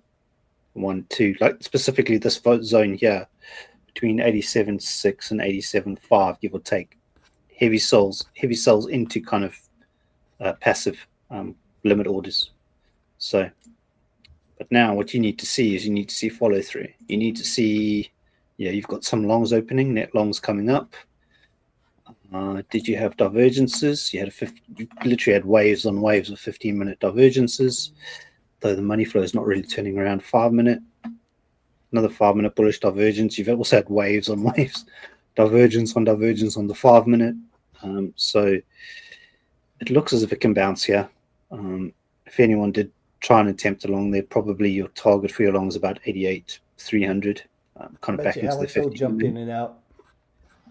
Yeah, it swept all this. It's just sweeping until it finds a low. SFP of SFP basically is kind of what we call them.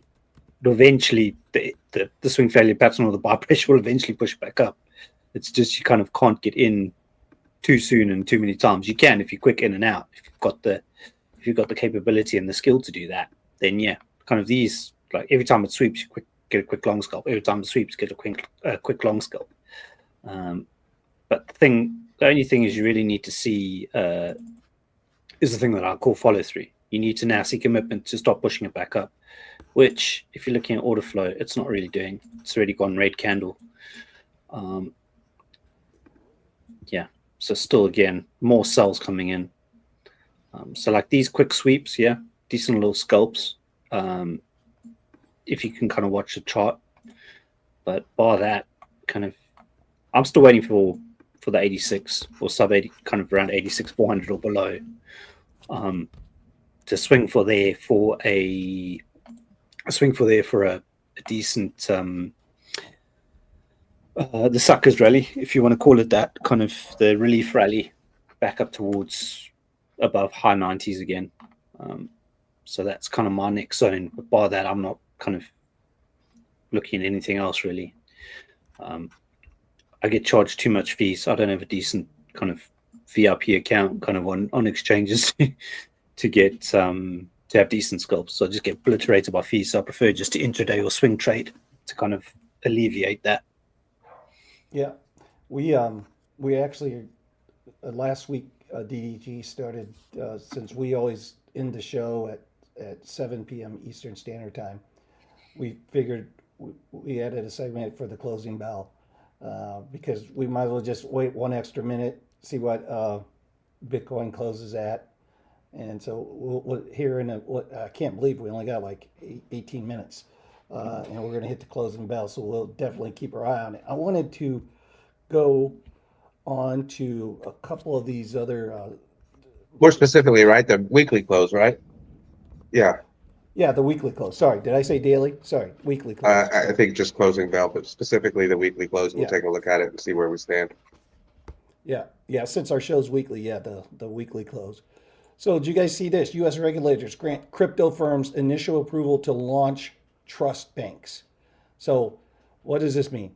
Crypto giants, including Ripple and Circle, on Friday received preliminary approval from a top banking regulator to establish national trust banks in a major move that could further integrate digital assets into our banking system.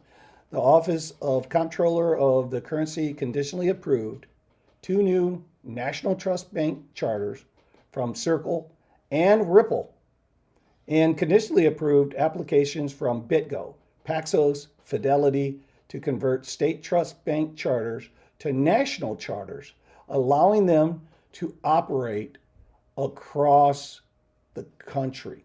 I don't know if you guys understand how big a deal that is. The national charters are not something that our government hands out. They're a whole category of bank that there's a few banks that could qualify for it.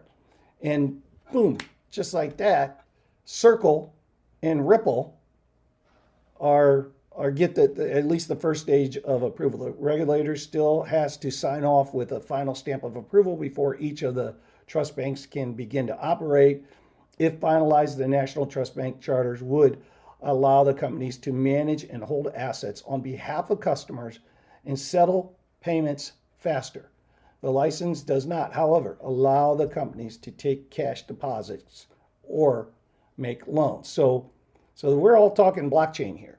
Crypto platform Anchorage Digital is currently the only digital asset company with a national trust bank charter. See, there's only one.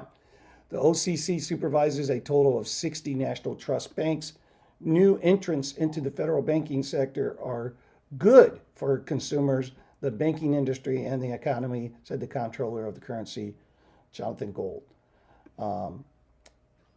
Very, very bullish to me. Very, very more crypto integration. Very, very more good crypto adoption. What's your thoughts, Jimmy Jim? I mean, that's seemingly outstanding. I mean, I think that's gonna people aren't gonna know. Especially if these turn into some type of a brick and mortar banking type system, they're not going to even know when they're dealing with actual USD or crypto, or you know, it's just going to all blend together. And I mean, that's a great thing. That's what we're here for, right? I mean, that's mass adoption. I agree, man. What's your thoughts, Red Man? Um, yeah. So this is more the stablecoin part and not the XRP part, right? Uh-huh. So those of you holding XRP thinking it's going to go to $589 tomorrow, sorry to burst your bubble. It's probably not going to happen, but great for stablecoins. Great for that part. The rails are there, So yeah, I agree with Jimmy on the mass adoption part. But as far as XRP going through the roof, you'll have to wait a little longer for that one. Yeah. It's not a one-to-one relationship there, is it? No. Official Darcy Donovan in the chat. Darcy's in the chat. Oh, yes, Darcy. Good to see you. I call Darcy my little sister. We just, at the beginning of the show, was talking about Star Dogs and the movies, actually, that are happening. So we appreciate you being here.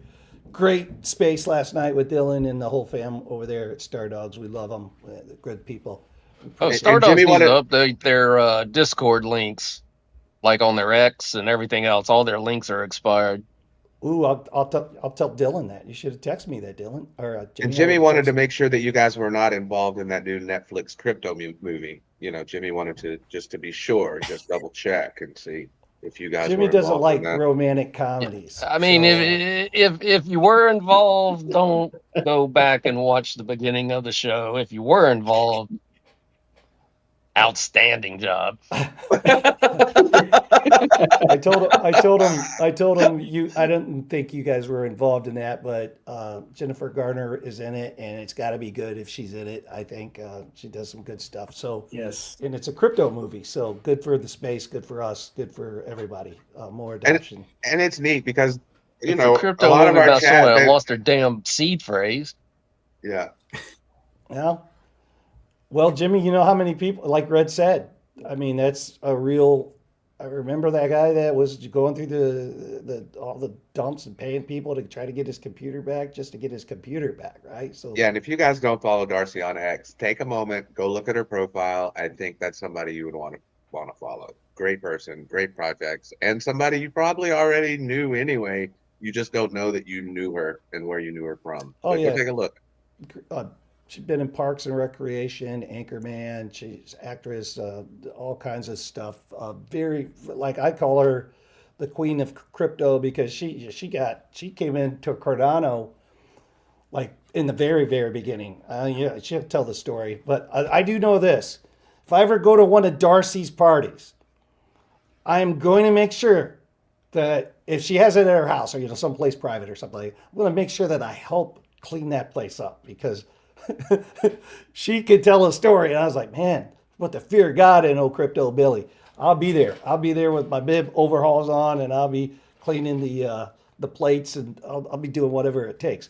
We're running out of time. I do want to get to a couple more stories because we always got to hit Jimmy's final thoughts. So I wanted just real quick, another acquisition, Stripe. Stripe is making Stripe acquires Valora team to accelerate its blockchain expansion. This is just, again, we're like just today on Billy Go Tales, we've talked about YouTube accepting stable coins. We talked about Netflix creating Jennifer Garner in the movie, a crypto movie.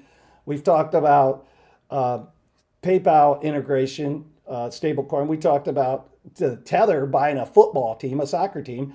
Now here's Stripe moving forward, acquiring things. Stripe acquires a Valora team in a move that strengthens its ongoing blockchain expansion. The payment company is absorbing the developers responsible for the Silo-based Valora wallet, while the application and its intellectual property returns to C Lab. Again, just another great crypto story. I do want to get to, so we're running out of time, so I don't want to really go into the comments on that, but I wanted to hit this other story before we get into, let me see, pull this down. Boom. This is where Dave normally plays. He gives me a little more time than he used to, but this is where Dave normally plays the crickets. Gotta find it. There you go. Where's it at? Where's it at? Where's it at?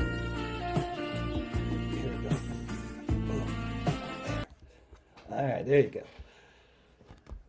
go. This best cryptos of 2025. Now, again, guys, this came from livebitcoinnews.com. Livebitcoinnews.com. So this is not Billy Goat Tales or Crypto Billy saying this. This is us regurgitating this article. So December brings some exciting opportunities for investors looking to add top crypto coins to their portfolios before 2026. Ethereum is maintaining its position in DeFi infrastructure despite recent price weakness, while XRP is consolidating after strong weekly gains driven by ETF inflows. Solana is facing liquidation pressures, but retains its high-speed blockchain ecosystem appeal. Then there is zero-knowledge proof, which distinguishes itself from these big players by offering physical proof pods with 5-day worldwide deliveries during the pre-sale auction. So now I bring this up for one thing. Zero-knowledge proof is becoming, so you guys remember when we started hearing real-world assets, RWAs. Remember that? Remember we started hearing that for the first time? So think back when we heard zero knowledge proof. For me, and this is just, for me, I've heard this, I kind of understand what it is, but it feels like I'm seeing this more and more in the last 60 days. Now, it could be that my RAS is programmed, my reticular activating system, right? Where all the good stuff comes from. If you're looking for something, your brain subliminally, subconsciously is pre-programmed and it just sees it, right? That could be what's happening with me.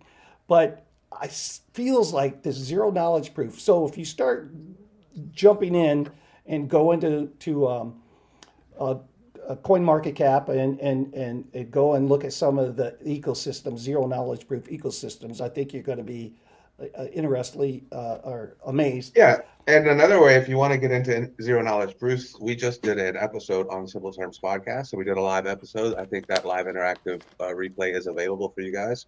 And there's also a deep dive critique and a explainer video on CK proofs available for you guys. And tell everybody what an explainer video is, Dave. People might not know. So explainer video is just a normal type YouTube video with with images that basically talk about or show what the text is and tell you what's going on and whatever the topic is. So if you're talking about zero knowledge proofs, that'll give you a 7-minute summary with visuals behind it. So you'll know basically what's going on and what it is and what it does. It'll get your brain ready for the longer deep dive on Saturdays that we do. Yep. So again, this best cryptos for 2025. So 1, zero knowledge proof. Okay, 2, Ethereum, because DeFi infrastructure faces price, but they say Ethereum. Solana was 3, XRP, and the final takeaway: all 4 of these coins are showing real strength and solid long-term potential right now. Ethereum continues to support major DeFi activity. So, like DTT said at the beginning of the show, it's Ethereum, whether you like it or hate it. Pretty much, it is the second largest crypto market cap, and everything. And when I say everything, I'm being facetious, and of course not everything, but a lot of the ecosystem, the blockchain ecosystem, is built on ETH, and it's not going anywhere. In my worthless opinion, ETH is a dominant player. I think if you got into ETH, I mean, ETH was one of my first buys at $200, and I didn't keep it. So even though that sounds great, I sold it at whatever $400, right? Like that's what most people do. But if you go back to 2017, and you got in and you bought 10,000 or $1,000 of Ether, and you've held it, I think you've done pretty well, and that's less than 10 years, right? So been an overall pretty good asset to own, not financial advice. And of course, I shouldn't even be talking about Ether because our whale daddy over here, Jimmy Jim, is our Ether god. He's the guy that could actually run a node if he wanted to. Anyways, what's your take on best cryptos for 2025? Those four, Jimmy, you agree, disagree? What's your thoughts, man?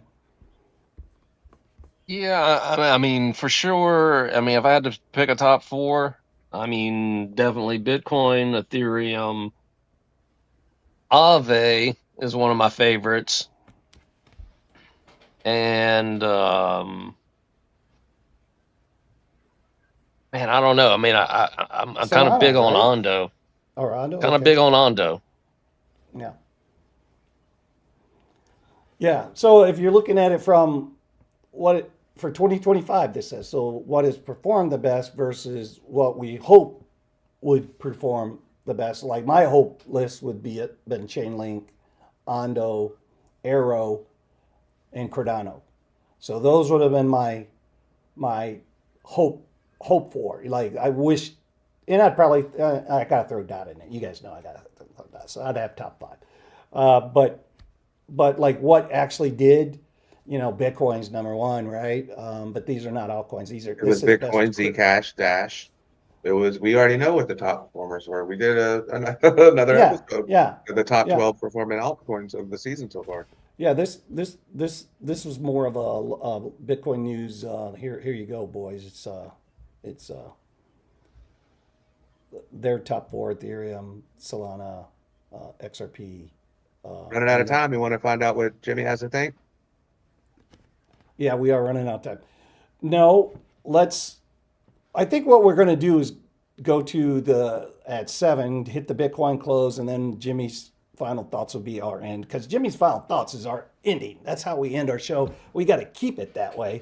So now that you did that, Dave, we got to drag this conversation out. I do have one other thing, so let me try to hit this. Sorry, guys, I'm not getting to everybody. I'm just trying to swing through. Redman, you got any thoughts on the top four? For me, I think the biggest part of that article was Ethereum. I think I'm in pretty.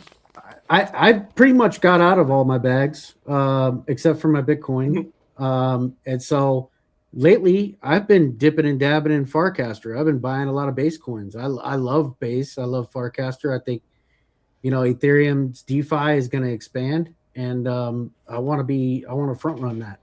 So I've been getting into DeFi coins on base, Aerodrome, and there's one other one. Clinker, definitely into Clinker. There's some other things on there that are a little more DGNS that I'm not going to bring up, but yeah, a lot of potential in Ethereum and base, and I love that ecosystem. 3 seconds. Yeah, MetaRides for the Stardogs. MetaRides drop for the MetaRides vehicle was it's on base. So Dylan's like, send me your base address for that. So base is good. Base is good. DDT, pull up the chart on Bitcoin if you would, please, sir. It is there.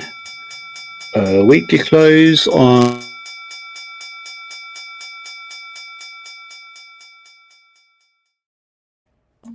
It's there. Weekly close on Bybit came in at 88,115, and the candle doesn't look all that good by candle structure. So we just got to wait to see what we can get. Hopefully, we get a little bit of relief this week. But the candle, for what it's worth, and the close, for what it's worth, wasn't all that good. More bearish than anything. Well, look at that doji for the last week. I mean, that's just crazy. Yeah, lots of indecision. Yeah. It will range until it doesn't. Kind of, and I'm sticking to that thesis for now. And See, range is like the best if place to that be. was on the predictive market, that Kalshi, and you closed last week and it said, based on this doji candle, based on this candle, would you say bear or bull for the next week? And I would absolutely said that's a bear candle, man. That's a bear candle. I'm gonna bet my $5 on we're going down. That would have been a good one for the prediction markets, Dave. One thing I did notice, you do have a weekly swing failure pattern here because you swept that wick as well. So it's also not a good sign. Generally, I think this week we'll probably go up. There's the Japan rate hike, but I think the best scenario is we pump, we move up into that, because obviously there's bearish overhang with that. The expectation is that there'll be some form of unwinding with stocks and traditional futures. So we kind of just got to play it level to level for now. But kind of the bias is hopefully up a little bit for this week into kind of a rollover as soon as that rate hike comes in late Thursday for the US, early Friday for European and UK markets. So, Well, I'm going to officially say right here, live on stream, that we will be good on December 19th because the McRib is back and we have a full moon. There you go, Jimmy. So December 19th, we're going to pump. So everybody get your orders in. And of course, I'm being facetious, but we have McRib is fake meat. Yeah, but it's so So good. we get a fake out. It's so good. Let's we got to go, guys. But before we go, we always hit Jimmy's final thoughts. You ready, Jimmy? Sure. Cards and Legos and cards. What is a handsome man like me supposed to do?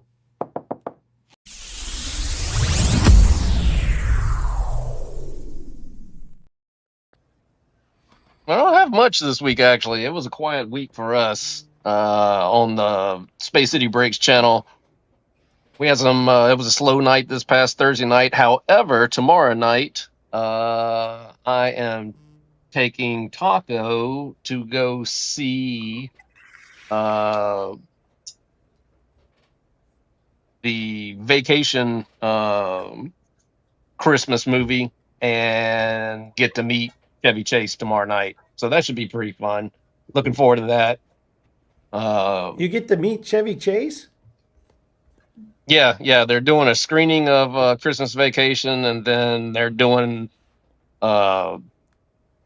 I don't know, some kind of Q&A after, and then we got VIP tickets, and it's a meet and greet after all that. That's Jimmy Jim. He's white glove treatment. Live Strong, hello. Thank you for tuning in. Yeah, that's awesome, Jimmy. Taco's going to love that, man. I mean, he didn't even really know who he was. I was like, dude, the dude from the Vacation movies? He's like, oh, no, he's not that thrilled. I'm more excited than he is. Yeah, well, it's, we grew up with those Christmas Vacation movies, so that I could understand that, I can understand that. Real quick, you guys know this guy, Bo30 Root 637. Guys, we are on bear market since October 25th, 4-year cycle, Bitcoin done, waiting Bitcoin for 35 on November 2026, guys. Yeah, generally speaking, Bitcoin's been going down since October. If we got 12 months next October, I mean, I hear what you're saying, man. I hear what you're saying. Everybody's got their own thesis. My thesis doesn't agree with 35K. Well, yeah, mine doesn't either. But the cycle time, I mean, I understand what he's saying cycle time wise. I kind of. It'll be fantastic if it gets there. That's all I'm It gonna would say. be, wouldn't it? Like Yeah. we'll be dumping, pulling up the dump trucks, right? Loading up and taking them to the hard wallet. So, all right, guys. Well, listen, everyone. Thank you for tuning in to Billy Goat Tales. We're here every Sunday at 5 p.m. Eastern Standard Time, and don't forget that we have our X Space, which is every Tuesday please come and join us 8 p.m. Eastern Standard Time this Tuesday. So just in 2 days, we are going to be talking about, because we get into some non-crypto topics over there. And should we be teaching our kids about Santa Claus on Christmas?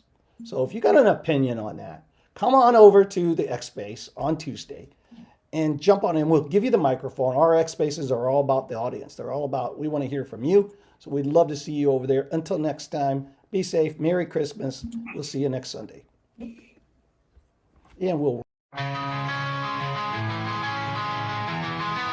are Billy Goat.